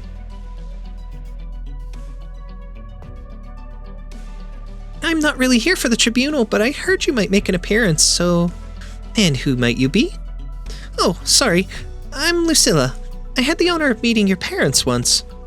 Rollers and ink. Are you an architect working on the dome system here? I transferred out of that last year, but I'm still with the Institute of Facility Management. Now I maintain the city unit framework and measure ocean currents. Envy not the sun, for we have given ourselves the eternal stars and the infinite sea. When I was little, the foster parents at the Institute of Incubation took us to hold a performance here. We created a matrix of tiny optical machines representing neuroactivity with changes to the brightness of the dots. We'd rehearsed thoroughly, but the Sophan Theater malfunctioned on the day of the performance and the whole place went dark, except for those little machines. But a couple in the audience worked their magic and ribbons of light fell from the dome as if arms reaching out to invite our little machines to dance. It was so beautiful that the blackout almost felt intentional. Ha! I can picture the smug look on their faces. In fact, I wouldn't be surprised if they really had something to do with it. When the Institute of Developmental Planning did its career assessment, I applied for the dome system without a second thought. It was only then that I learned they were famous dome designers. That was the only time I saw them. So they were at the right time and place to inspire you. But you said you transferred out of dome work. Why, when you've already formed such a special bond with our big transparent friend above? Lucilla, the tribunal is about to start. You want to sit here? Sorry, my colleague is calling out to me. Anyway, welcome home, Laurentina, and I wish you the best of luck. Intriguing. Pretty much everyone's here. Hey, where are you going, Doctor? I'll just be watching from the stands. Calcit's words really got to you, haven't they? Trying not to draw attention, but... As you're all well aware, Millenarium has successfully made contact with Iberia. As such, the Waterway program now enters its most critical phase. A thread of light leaves the massive coral-shaped terminal to surround her, forming a giant ethereal ring in the air that dances to the consul's words. More threads weave together to form cities and tides. Hunters and Seaborn, transmuting words to images and giving substance to sound. The crowds quiet down. And at this crucial juncture, we must also welcome home our surviving Abyssal Hunters. Gladiia, Skadi, and Laurentina. The results of their physical examinations and Gladia's mission report have been uploaded to the Sophan Theatrum's terminal and are available to for your perusal. I'm sure many of you have already done so. Concerning the irregular circumstances therein, I now call upon Consul Gladiia, leader of the Aegir's Honor Exercitus, and chief designer of warfare, the Abyssal Hunters, to answer your questions.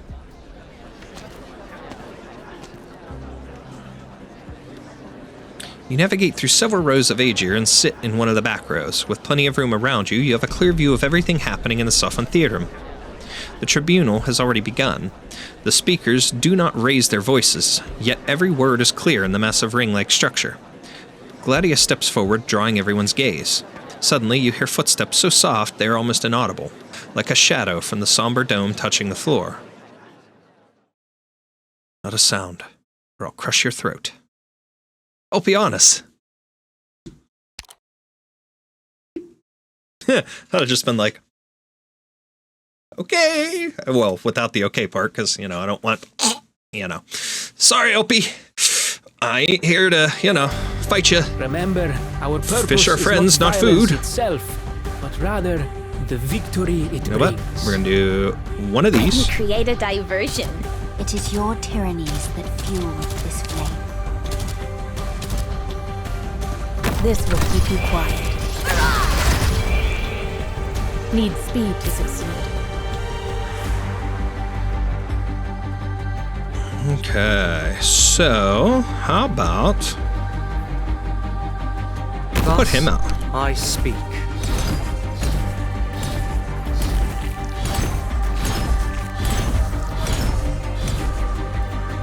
Please, trust in me. Okay. Waiting for your call. Soul River, the ferry of the other side. Alright, sweep up her there. A word I've not heard in a long, long time.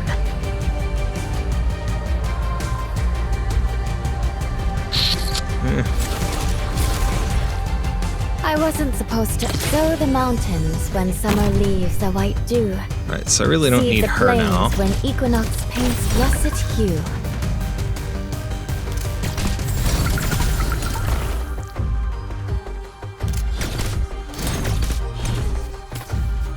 I think I'm pretty well good here, and I have Texas ready on standby.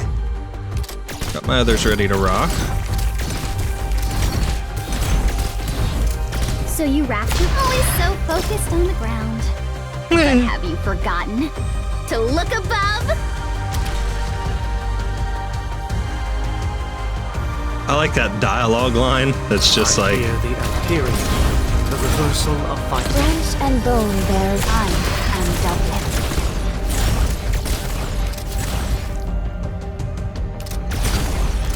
it's just such a little like teasy line too. That's amazing. Just because of the fact they said about, with flingers and how they typically don't attack both. But yeah, anyways. Simple stage. Consul Gladiia, is it in your opinion that the issue does not lie with the battle itself? Correct. What you see before you is a projection of the battle plan. If anyone here notices a flaw I haven't, I'd expect it to be pointed out. No, I have no objections to the battle plan. It was the most suitable one, given what we knew at the time. However, I would like your opinion on what we knew at the time. I have to admit that Aegir's knowledge of the Seaborn back then was deeply flawed. As such... What are they trying to say? Still not used to their way of thinking, are you? You never did like thinking much, even back home. They mean no ill will. They're simply seeking the truth they need. Identify every flaw and question all perfections. The most heated debates will uncover truth in its full beauty and reveal the right way forward. Just leave it to Swordfish. If you don't want to listen, just take a nap. I love Specter's way of thinking. Screw it. Don't worry about it. Just take a nap. Everything will work out. In conclusion, our greatest error when designing the warfare 5 years ago was failing to make allowance for flaws in our knowledge. Until every last truth of Terra is revealed, we must admit that our understanding of the Seaborn will remain flawed. Our warfare design must reflect this revelation. I concur. Your conclusion should be incorporated into our future battle plans. It has been an honor to reflect upon this critical battle and reach a fruitful conclusion with you. That said, the battle 5 years ago is not our only concern. We have more pressing issues to worry about. Your physical examination has revealed mutations that cannot be ignored. The same goes for Skadi and Laurentina. I do not doubt your loyalty, but we need to know how assimilation by Seaborn genes will affect your behavior. Apologies for my candor. Miliarium will soon identify the locations of the remaining nests, then the Seaborn will be driven out by Class 4 weapons, opening up a waterway. Is there any possibility that the Abyssal Hunters will become an enemy of Aegir and of yourselves? Hunters out of control pose a greater risk to Aegir than the Seaborn. The Abyssal Hunters are the flip side of Aegir, created in Aegir's most despicable attempt at salvation. They are now both feared and pitied by their creators. Abyssal Hunter Ulpianus, I presume? Shouldn't you be down there too? You're much calmer than I expected, and you know who I am. It seems Gladiia has built a relationship on land with more than just one doctor. I've never seen you in any of the operations. You're not an Inquisitor, nor an Islander. The doctor from Rhodes Island brought you to Aegir, but kept your identity a secret. I'm just Calcit's colleague. You may introduce yourself however you like. However, the point is that you can help the Hunters. Why don't you just go to Gladiia? Now is not the time. You don't trust the Hunters? On the contrary, I do trust them, but I also know them all too well. Skadi acts before thinking. Laurentina has not been lucid for long. Gladiia will inevitably be the one to make decisions. I've already shared much of what I know with her. She should be on guard. She knows the potential restrictions, but nevertheless decided to return to Aegir. Overeager to return to a familiar environment, she is oblivious to the fact that she has placed herself in the spotlight, where all that can and cannot be trusted have the power to scrutinize her. Now is not the best time for the Abyssal Hunters to come home. Their decision is a big gamble. Why did you sneak into the city then? Gladiia and the others are not in a good situation. They underwent modifications, but unlike me, they were not part of the Abyssal Hunters Project's core research. Explaining the changes in their body will be difficult for them. I'll pass on some information to you, and I'll need you to help Gladiia if necessary. Convey my warning to her later. As for the rest, may I say a few things? Landis, he's here too. Landis. Isn't this just like the old days? You and Ulpianus used to get into arguments with the research staff while I was napping. Your comments would be much appreciated, Advisor. You flatter me, Consul. I was the technical advisor for the Abyssal Hunter Project, responsible for the gene splicing research used in the modification process. In other words, at this exact moment and in this exact place, I am the leading authority on Abyssal Hunters. Gladiia, Laurentina, and Skadi have been fighting on dry land too frequently and for too long. It is indeed cause for concern regarding their physical condition. As such, your concerns are not without reason, but my answer is this. No, they will not become Seaborn. The hall goes silent. Blandis clears his throat.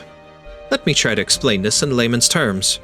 Under ordinary circumstances, Seaborn genes exhibit abnormal dominance and will irreversibly overwrite any pre-existing traits in their host. In Abyssal Hunters, however, we have managed to extend the timeline of this process until it far exceeds the natural lifespan of any given hunter. Furthermore, the Academy of Technology made a critical breakthrough, allowing us to implant an auto-adaptive junction in all the hunters before their deployment to eradicate the Firstborn. The auto-adaptive junction was implanted at the splice point between human and Seaborn DNA to assist the hunters in more closely monitoring their Seaborn genes. If the Seaborn genes exhibited abnormal dominance, the junction would signal their body to resist their attempt at taking over. While there has undoubtedly been some degree of decay to their auto-adaptive junctions after 5 years without maintenance, the changes they've undergone remain well within acceptable ranges. So you say, Advisor, but there is a record of a failed auto-adaptive junction surgery in the Abyssal Hunter Lab archives. That was Ulpianus. The archives should also note that multiple clinical trials have demonstrated that the incident did not produce any adverse effects. For this, I gladly take full responsibility and will answer any queries. Now that the Abyssal Hunters have returned to Aegir, their condition will be under control. Am I to infer that you have already had an effective means to contain their mutation? There is an Abyssal Hunter lab in the city we can reactivate. I will personally perform maintenance on their auto-adaptive junctions. What of Ulpianus? How can we be sure that the hunter who has refused to return to Aegir will not become Seaborn? Or that what we fear hasn't already happened? Sounds like you've just become the target. It's only natural they would be skeptical. It is both human nature and a hard-learned lesson to be wary of what you cannot control. I'm equally curious about your motivations. Did you really come out of concern for the hunters? Before the sinking of the Saltifera, I shared my discovery with Gladiia. There's more than one entity like Yasharmla amongst the Seaborn, those known as Firstborn. Firstborn are stirring. Or rather they, are about to awaken. I don't know how many or how soon, but it's close. Too close. This is why the Seaborn have begun migrating towards land. I've ventured into many nests recently, and as a whole, they are feeling a sense of crisis. Perhaps not even the ocean contains enough nourishment for the awakening of a new god. Will it become another profound silence for the land, or another calamity for the seas? The Great Migration almost perfectly coincides with Aegir's waterway program. One could only speculate about Miliarium's role in all this. Is that not enough reason for me to visit this city?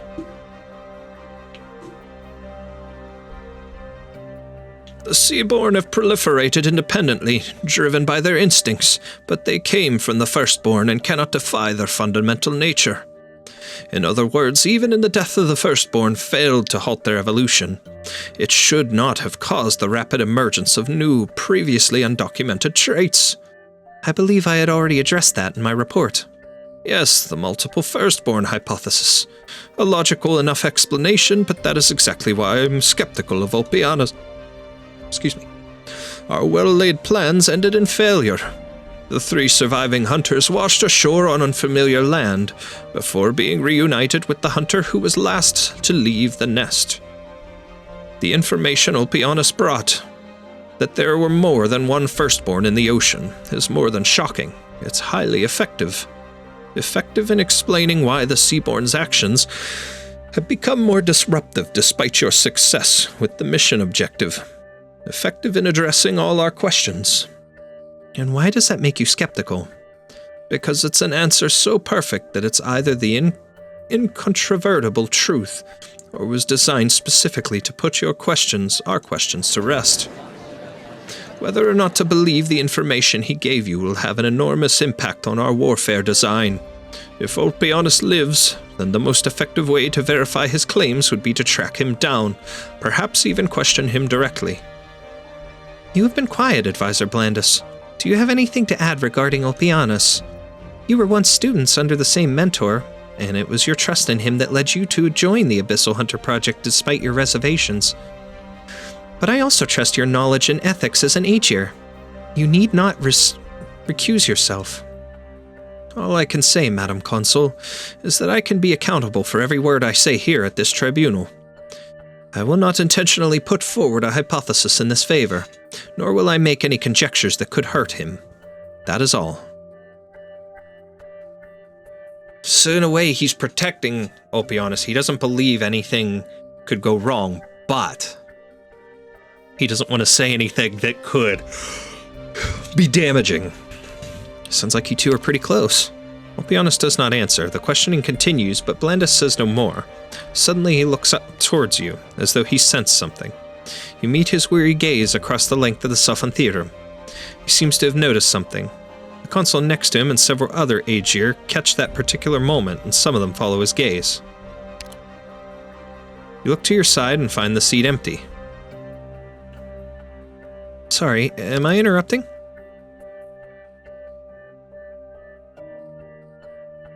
The tribunal has arrived at an adequate conclusion. Gladiia, Skadi, Laurentina, and the rest of the Abyssal Hunters have made tremendous sacrifices and contributions to Aegir. It is a blessing for Aegir that new ideas come to emerge from their knowledge and experience even after 5 years. They have demonstrated that they are both innocent and safe, and that their return at this stage of the waterway program is not a threat, but a reassurance. Yet now our attention turns to another of the surviving hunters, Ulpianus. He has concealed his movements for reasons unknown and has attempted to influence the other hunters. Both actions clearly contravene his duty. Based on our present information, we are unable to determine his motives, goals, or even whether he still qualifies as Aegir. Ulpianus must be found. If his intentions are indeed benign, as Gladiia claims, our suspicion must be cleared through proper questioning. Those whose questions have been answered may now leave. Those whose questions have not may continue their inquiries. Do you have anything to add, Consul Gladiia?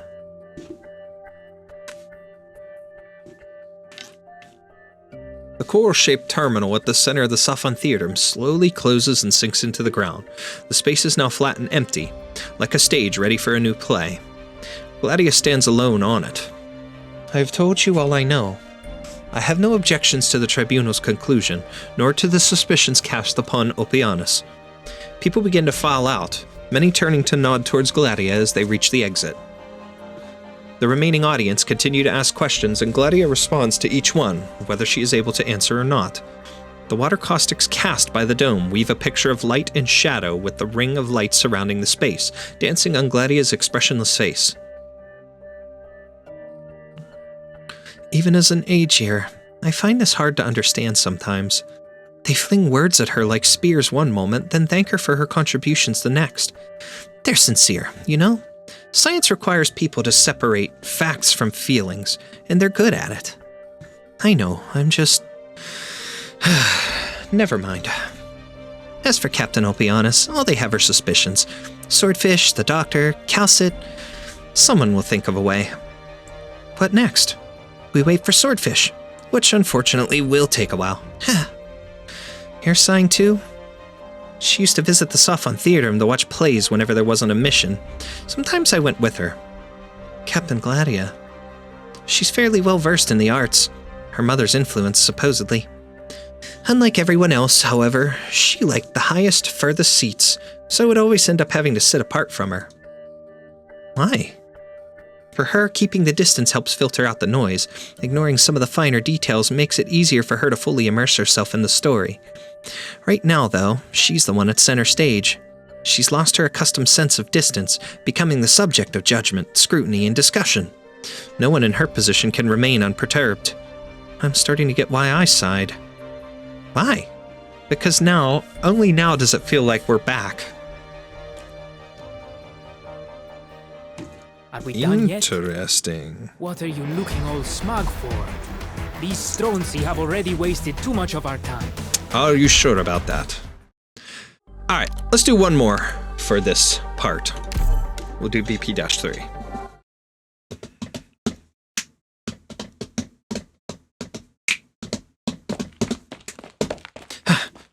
Gotta hurry. Colipa Archisophoridium here? Who else in Miliarium is cultivating endangered seaweed? Oh, that's a girl. Huh? Oh, okay. Hypnea fenestralis, Hellamenia fimbriatus, Palmaria purpureus. Wait, the color of this Sargassium pineta. I cultivated it myself. Why are you on the streets? It's too dry. You'll die. What happened here? Did someone do this? Where are you migrating? Is there something... Wait! Okay. They're gone? This pipe... Ah! Flush down the toilet.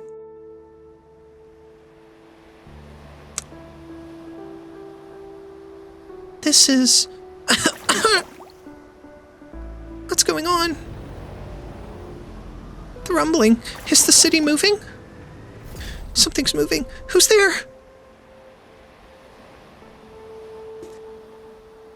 Ew. Seaborn. No! Vacuole inflates merrily.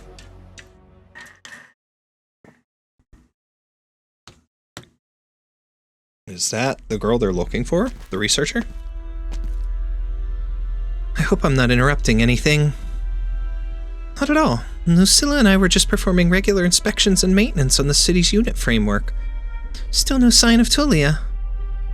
Come on, Lucilla. It hasn't been that long since we made the report. I can tell you care about her. Did she mention getting into any trouble recently? She isn't one to look for trouble. I can't imagine her offending anyone. What you say certainly fits her profile. Did she ever talk to you about the waterway program or beacon data? No. I wouldn't say we're close exactly. We talk from time to time, but she's more of a loner who prefers to work on her own stuff. Wait, is she a suspect? Sorry, maybe I'm making her sound suspicious, but it's probably just stress. There's been fighting almost every day in 6 months that Millenarium has been away from the home territories. Everyone here is on edge. The Church of the Deep continues its attempts to sabotage the waterway program. We've eliminated many cultists over those months, and until they were exposed, they appeared just like any of our countrymen. But she'd have no reason to.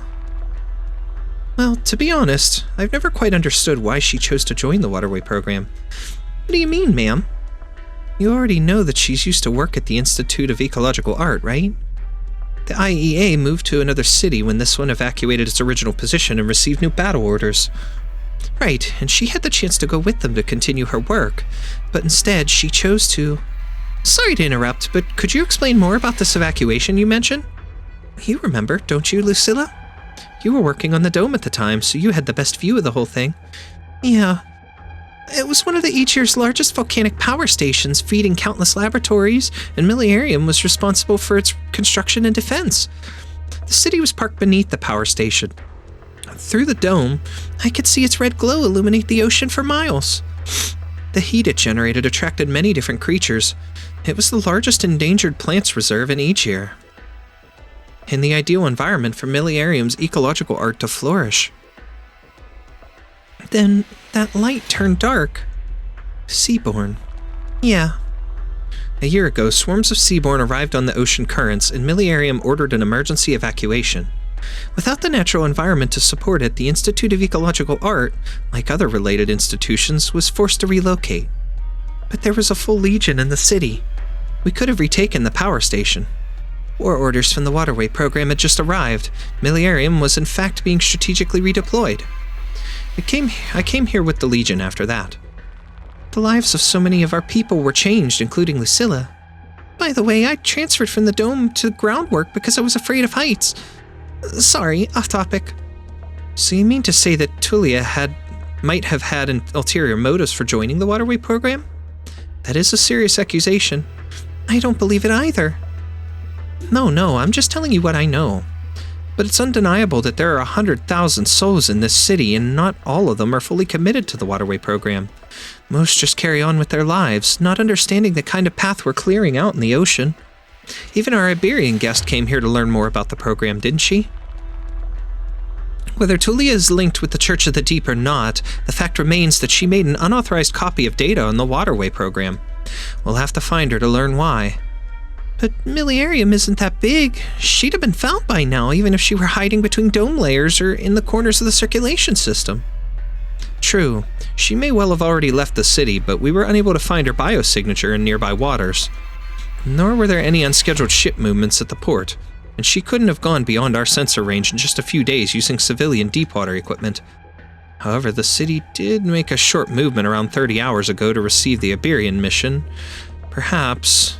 Could she have left the city at that time? Interesting. So, the Colombian scientist Kristen Wright broke through the barrier for the first time in more than 10,000 years. The hole she pierced hasn't completely closed, even after a year. Aegir's surveillance of the universe through this opening continues, and so far no anomalies have been detected. I tried to stop her, to no avail. We still have time, but it's running short. Ripping apart the electron clouds with a high-energy beam, we were not aware of any energy sources on land that could support such a brute force measure. Her method came from the same place as Aegir's technology, prehistoric civilization. She discovered sarcophagi beneath tri-mounts that preserved the civilization's spark and managed to obtain the trust of its custodian. Before leaving the home territories, I had not expected to find anyone with her profound understanding of both Aegir and prehistory from the lands. You have demonstrated once again that there is still much about Terra we do not understand. Fins trapped in the depth lose their perception of light.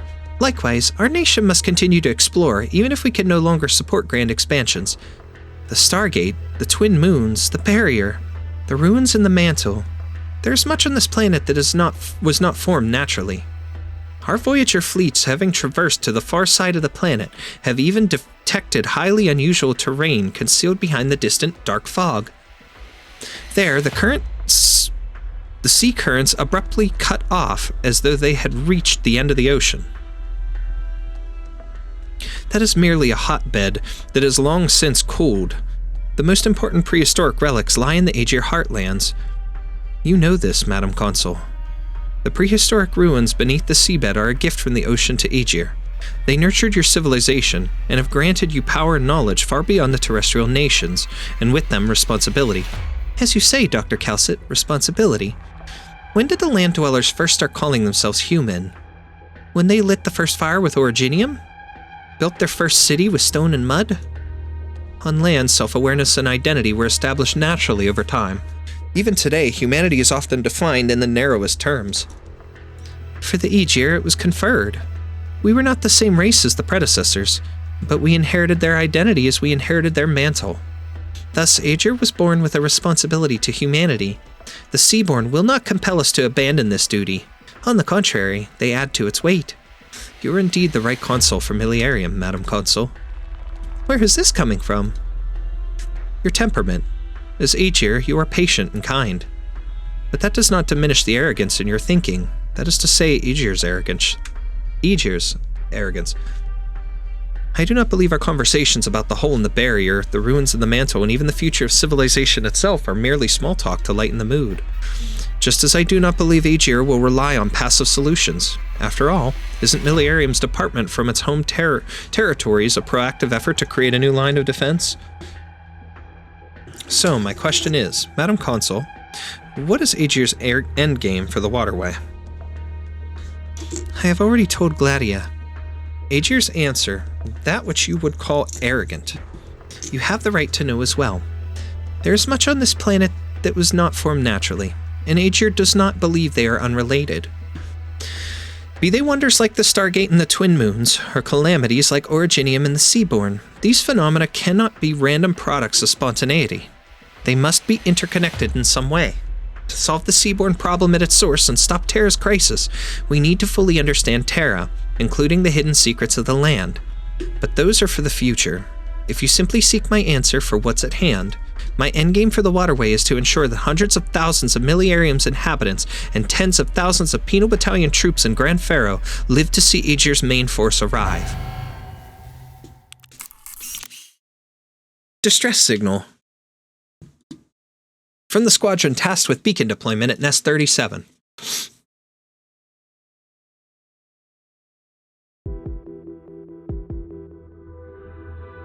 You're sharp. Save me the effort of looking for you. How much has Millenarium told you of the waterway program? Thought you'd care more about the hunters. The tribunal has demonstrated their innocence, and they are not alone. Besides, Gladia's return to Aegir and the conspiracies are of her own accord. Its conspiracies. Let's continue where we left off at the Sophan Theatrum. The war between Aegir and the Seaborn has gone on for more than 2 centuries. But both sides have set their sights on dry land at almost simultaneously. The sudden migration of an entire species and a change in direction for an entire nation, perhaps deep down, they stem from the same cause. Sounds like you don't trust any of Aegir's plans. I know more than I've told Gladiia. The section knowledge forces me to be cautious about Aegir's past and future actions. But it's too soon for her to know, and not your place to know at all. Our only concern for now is the waterway program. A path connecting the land and the sea. Neither that doctor nor the Inquisition fully trust in us, or else you would not be here. Clearing the seas with powerful weapons to buy time for the main force from home territories to arrive. Aegir's warfare design is always simple and effective. But there have been anomalies in the city that we cannot ignore. The Church of the Deep? That consul is a formidable woman. During Millennium's voyage, she has called many of the corrupted and thwarted their sabotages, while the 2 escorting legions have sustained far fewer losses than expected. Everything has gone well. Almost too well.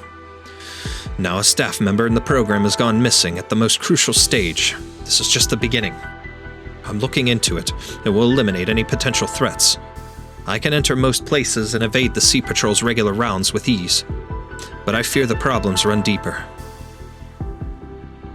I would rather not barge into an important lab or the consul's pensivarium, unless I have to. You should work with Rhodes Island, Ulpianus. After all, we can help you move around the city. Rhodes Island wants to work with me, and watch me, I assume? So be it. One more thing.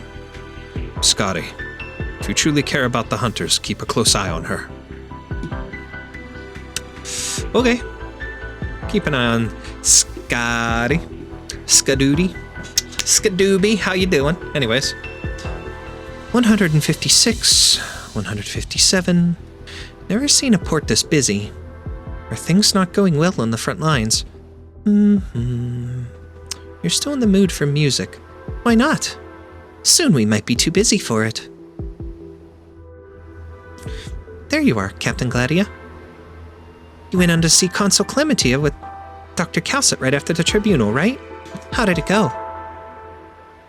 Well enough, but I was only there to make introductions. They had much to discuss, and I had no reason to stay. I did have a brief discussion with Clementia on the current plans for the Abyssal Hunters, though. Hager's Waterway will open soon. Until then, the Hunters will fight alongside the 2 legions accompanying Millennium. See, I was right. Uh-huh. I'd rather be out there killing monsters than sit through another debate. So what's the mission, and when do we move out? The command structure and battle plans are pending discussion with the Legion commanders. Skadi.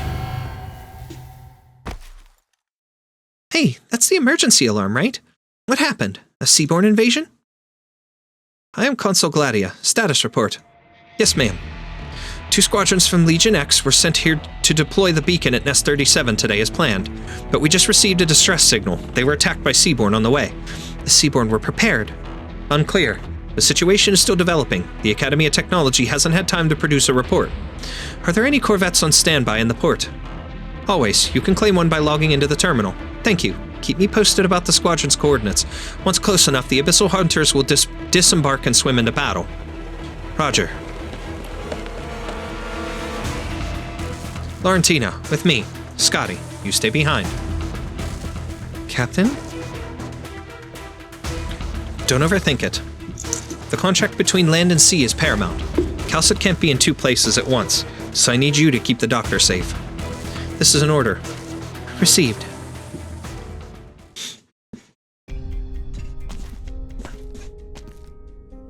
That's... Laurentina's group is embarking for battle, but they just came back. It has something to do with the alarm. The fleet deploying at the beacon at Nest 37 was attacked by Seaborn, and they're going out to help. You know the Abyssal Hunters? I do. We had a brief partnership on land, facing challenges and battling enemies together, including the Seaborn. That's impressive, given their temperament and fighting style. I'd go up and greet Consul Gladiia myself if we weren't in the middle of an emergency. I haven't had the opportunity since they returned. Does everyone in Aegir know the Hunters? Of course not, but I once worked with them, and even aspired to join them. Someone from your team said you used to be a researcher. My expertise in genetic engineering qualified me for the Abyssal Hunter program. I studied under the head of the project, who was also the first Abyssal Hunter. At the time, few were compatible, and even fewer successfully underwent the operation, but he and Gladiia had already achieved spectacular results. Their most remarkable feat was a 3-day battle with the Seaborn in a hydrothermal vent that bought time for 2 energy survey cities to evacuate. The Seaborn evolved constantly. With the use of weapons strictly regulated, they were the safest and most effective countermeasure. I watched them leave and return every single day. I watched them lie down in the regenerative gel, exhausted, waiting as I recorded the data, tested their functions, and repaired their bodies. Those were the costs of victory people could not see. I'm not entirely sure what motivated me at the time, but one day I submitted an application to become a hunter to the Institute of Development and Planning. I'd have done the same. What? I mean, I'd have wanted to apply myself. To see your mentor and everyone else risking their lives like that, nobody would want to feel they weren't doing enough. You seem fit enough, and as a researcher, you are beyond familiar with their functions and combat style. Wait, then why didn't you? Because my application was rejected. But why? I didn't ask, and my mentor wouldn't have answered. So you joined the Sea Patrol instead? Because it's the unit that works most closely with the hunters? Yes, and monitors them. The Corvette is ready for you. All right. Sorry, Irene. I shouldn't have bored you with my past. It's fine. Back to work. As the fleet battles the Seaborn, we must also locate the missing scientists for answers. The Sea Patrol's objective remains unchanged. As for you, Irene, you're staying with us. Wait, what for? We won't be in the thick of battle, but it's still dangerous. It's the Sea Patrol's duty to keep you safe. I appreciate it, Perfecta, but I'm good. I'm not afraid of the Seaborn. Every Inquisitor has Seaborn blood on their hands. Former Inquisitor, as I recall from your files. I appreciate your assistance during the investigation. Like I said, you're sharp and brave, but you didn't come to Aegir to fight. Go back and stay with the other emissaries. Are you implying that the war between Aegir and the Seaborn was beyond a land dweller's comprehension? Yes. Your concerns are justified, but trying to comprehend is why I'm here. There are many things I, as an Iberian, need to understand. Aegir, the Seaborn, true war, and everything that's happening in the depths of the ocean. The land isn't far from here. Aegir has only a single city in this region, but beyond it lies the entirety of Iberia. Don't worry, I don't intend to get myself killed at sea. Such maturity at your age. You must have a good mentor. From what I've heard, better than yours at least. Prepare a set of deep water equipment for Irene. Let's go. Interesting partnership between those two. Like the marine snow. Alrighty. Clear this one here quick. Good. I suppose you've already got a plan. Let me Put create Exu a there. diversion. Chi morirà qui oggi? Okay, I'm glad we're talking about orgies, but alright.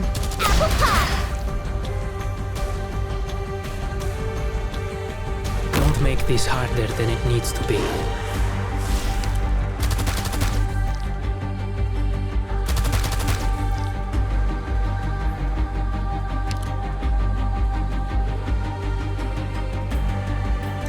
Wait, now let's do her here.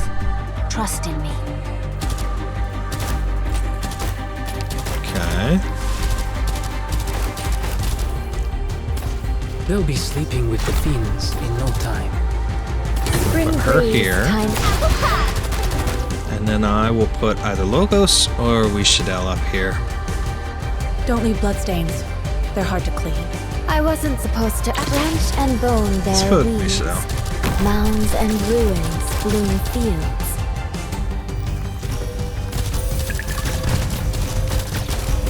I'm prepared to fear not the firelight.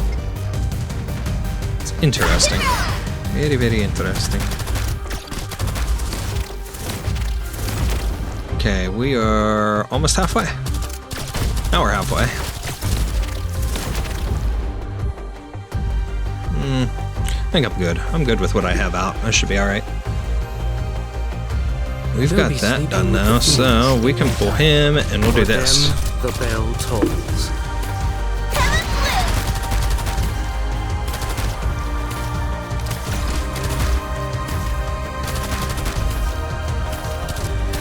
I'm prepared, your lives. Now ignited. I wasn't supposed to. I plant you into the soil to grow anew. Interesting. That does cover her as well.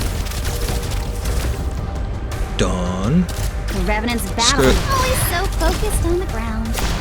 But have you forgotten to look above? One more. They come here. There we go.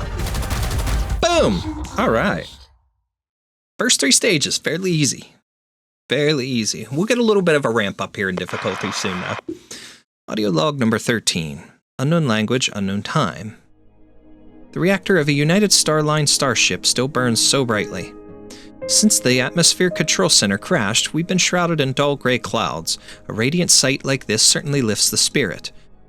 To my pleasant surprise, Valeria was also on the starship. I discovered once she landed that she had come to bid farewell to her mother. Ever since joining the Stargate Modification Project, she has been completely absorbed in her duties. It was surprising to see her still concerned with worldly matters. If she still has a mind for such things, perhaps we might finally talk about that wedding that's been put on hold for the past 10 years. I soon dismissed those thoughts as foolish. That thought as foolish. The woman I once knew now stood before me like a stranger. I could no longer discern what she was thinking. As she stood before her mother's life support pod, her expression was one I had never seen before. It was neither sorrow nor regret. It was envy. What could she possibly envy about her dying mother? Was it the peaceful release offered by the machine's simulated world? Interesting. You're still here, Geordie. Everyone else has left. Sorry, I did not know there would be a tribunal today. That's okay. The search logs. You've asked quite a few questions. How big is the ocean? Is it bigger than the land? By how much? Can Aegir cities float to the surface? How do the Aegir tell whether it's day or night? Is this how you've been trying to understand Aegir? I fear it may confuse you even more. Mr. Avitus, I'm not sure why, but I feel really excited.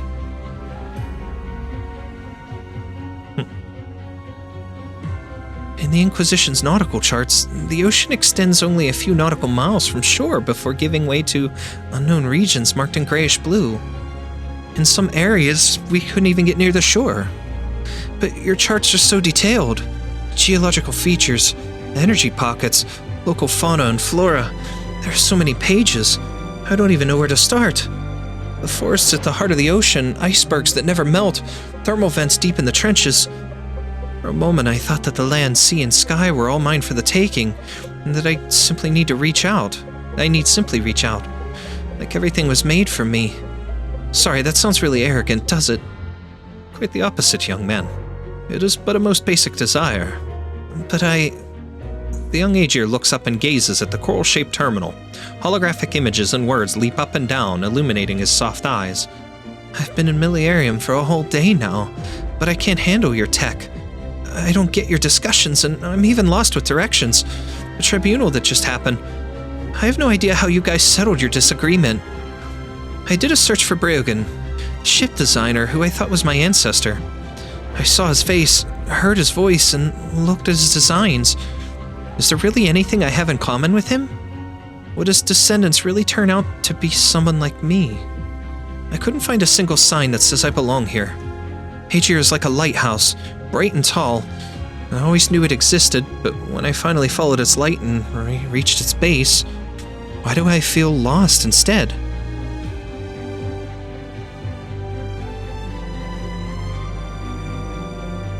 Breogan. It's been many years since his name was last spoken. He was a remarkable man, even amongst the Aegir. He was the most talented designer in the Academy of Technology, but he left everything behind to go ashore, right when his country needed him most. Even the city is connected to him, albeit in some unusual way. How so? It was through the city that he went on land. The Institute of Development Planning even tried to penalize a few consuls for failing to stop him. Listen, Geordie. I cannot ascertain whether you are truly bound to him by blood. Though a connection holds little significance, what matters is that there can be no doubt that you are Aegir. I know I am, but how do I prove I belong here, even if I can't trace my own heritage? A true Aegir needs no proof of that. But I understand we all search for answers in the past. I'm no different. I can say with a straight face that I am one of Aegir's foremost authorities on prehistory. I firmly believe in the weight of history and that it contains truths and patterns that will show us the way forward. But what if it's a way of destined destruction for Aegir? I'm sorry, what was that last part?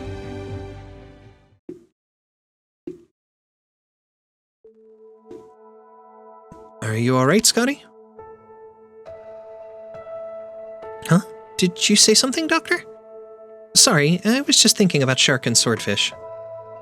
They're probably worried about you. I'm not worried about them. They're strong. Nothing good ever happened to those around me, which is why I was always alone until I joined Rhodes Island. Now it's happening again. I'm here. Thank you. Are you afraid you'll bring disaster to the hunters? Maybe. But we hunters aren't afraid of the bad end we might bring to each other. Because we all share the same grim fate, and we can trust each other with our lives. This time, though, it might not be just the hunters. I could bring disaster to all of Aegir. You won't. I believe in you. That's what Captain Ulpianus always said. He would explain our battle plans in great detail to everyone else, but with me, he simply said he believed in me.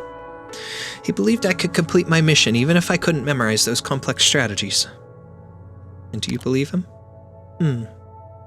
He was always so reliable and had an answer for everything. I remember the songs he wrote before battles. He said we could use them as codes to communicate because the Seaborn didn't understand music.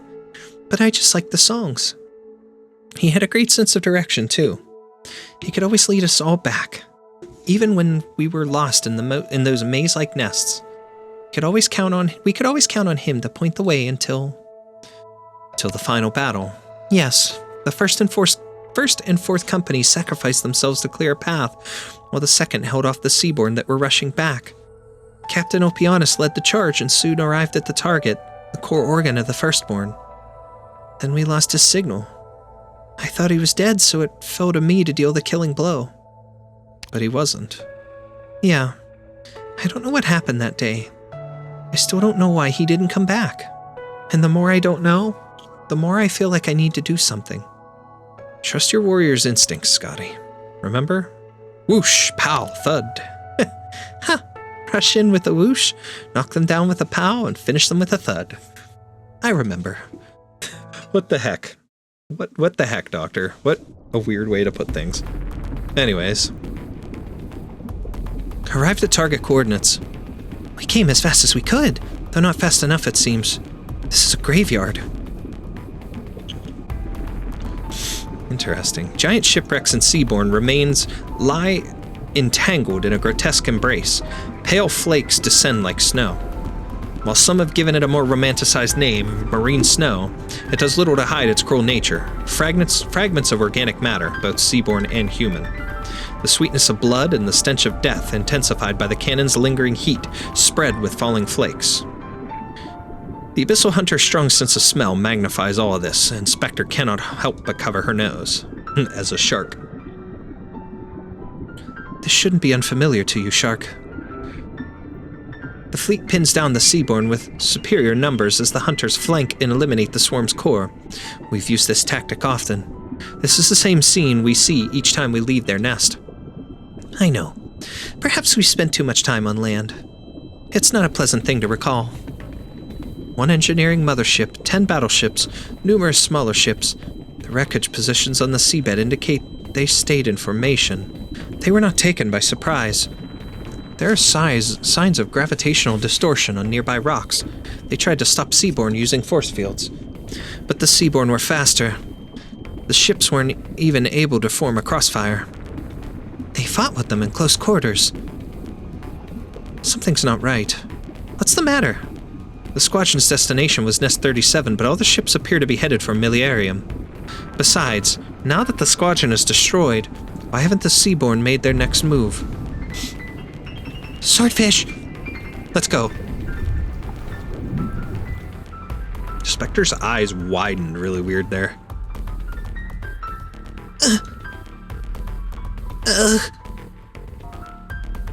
Alright, grab my hand. I did tell you to stay on the Corvette. Deepwater equipment may keep you from being crushed by water pressure, but even the Aegir are at the mercy of the ocean currents without proper training. I could use some help once you're done laughing. Imagine you're dancing with a rowdy partner. Counter her moves and find your balance. This is how you fight the currents. You're light. It shouldn't be hard for you. Don't look at me like that. I'll meet you up ahead. Okay. A broken lighting array. Trace amounts of organic tissue on the broken metal frame, human and Seaborn. Find anything? some tissue that matches a sample provided by the Institute of Development Planning. It's Tulia. Militarium was parked here around 40 hours ago. Based on the location of the array, she had left from the circulation system's sewage exit at the edge of the city. But why did she leave? It's hard to reconstruct the scene with what's available. The currents have already washed away most of the clues. I'm afraid we won't find out if Tulia was a cultist with a grudge against the Waterway program, or what happened to her from here. This is 2 hours away by ship from Militarium's present location. Even with deep water equipment, she couldn't have swam back. Based on the remaining tissues, it seems she had encountered a Seaborn. There's no way she could have survived. Right. A dead end.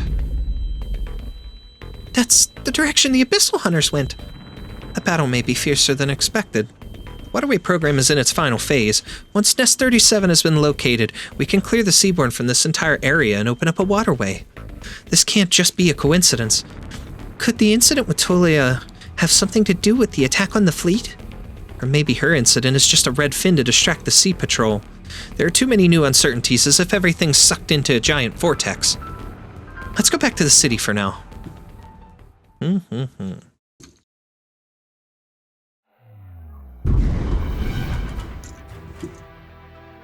Hardbank to port. Full speed ahead. Go around that ridge and turn back. That should lose a third of the Seaborn on our tail. Okay. Sir, the Seaborn have breached the hull. They're inside the ship. Keep the evasive maneuvers going, Hellsman. We'll deal with the ones inside. Camouflage coating down to 10%. We'll be fully visible soon. Buy as much time as you can. Yes, sir.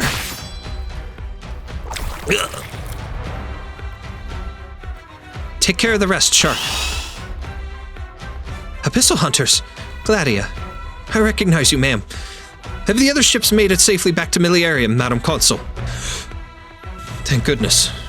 The more of our elites we save, the more strength we'll have for what's ahead. Are you the commander of this vessel? Yes, ma'am. We were ambushed. A large swarm of Seaborn left their nests and appeared on the squadron's route, virtually unheard of in previous beacon deployments. We couldn't reveal our battle plans. We had to retreat. Our ship was the fastest in the fleet. The most logical tactic was for us to delay the Seaborn while the main fleet retreated. How many survivors are there on your ship? 26. Less than 1 in 10. Why the silence, Madam Consul? I see. I'm sorry, Commander. Your ship and your 26 men are the only survivors. All Seaborn inside the ship have been eliminated. There's no better way to tell you, so I'll make it brief. The 1,000 or so men whose retreat you were covering fell into an even bigger ambush. We happened to see your ship weaving through the complex terrain as we arrived. But what you couldn't have seen is the Seaborn had you completely surrounded. You were just chasing your own tail in their trap. We failed the mission. Yet we were the ones who lived. The losses are much worse than expected. But you did live. Lift your head, Aegir. You and your men are just as much Aegir elites, and you will give your strength to what's ahead. For now, Laurentina and I will bring you back to the city. Interesting. All right.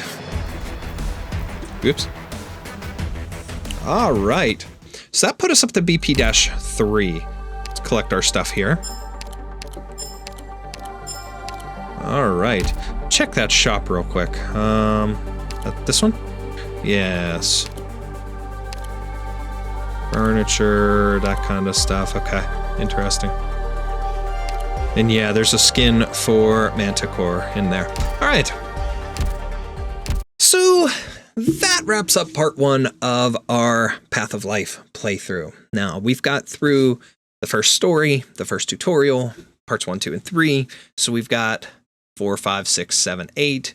The extra stage, BP-9, which, again, I think in a way it's like, it's part of the story, but it isn't, because like part 8, I believe, is the boss fight, and then part 9 is just this like siege that you have to fight through, basically.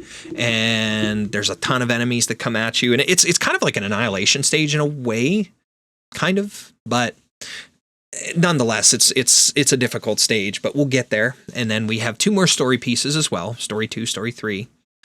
Or rather, story 3, I think, is like the epilogue, whatever, at the end.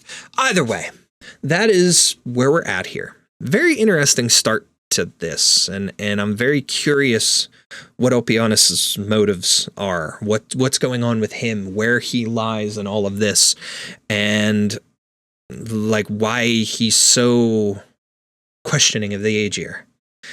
But it's obvious that it's not just him. It seems like everyone's got some questions because there's so many things that are coincidental here that just don't seem right.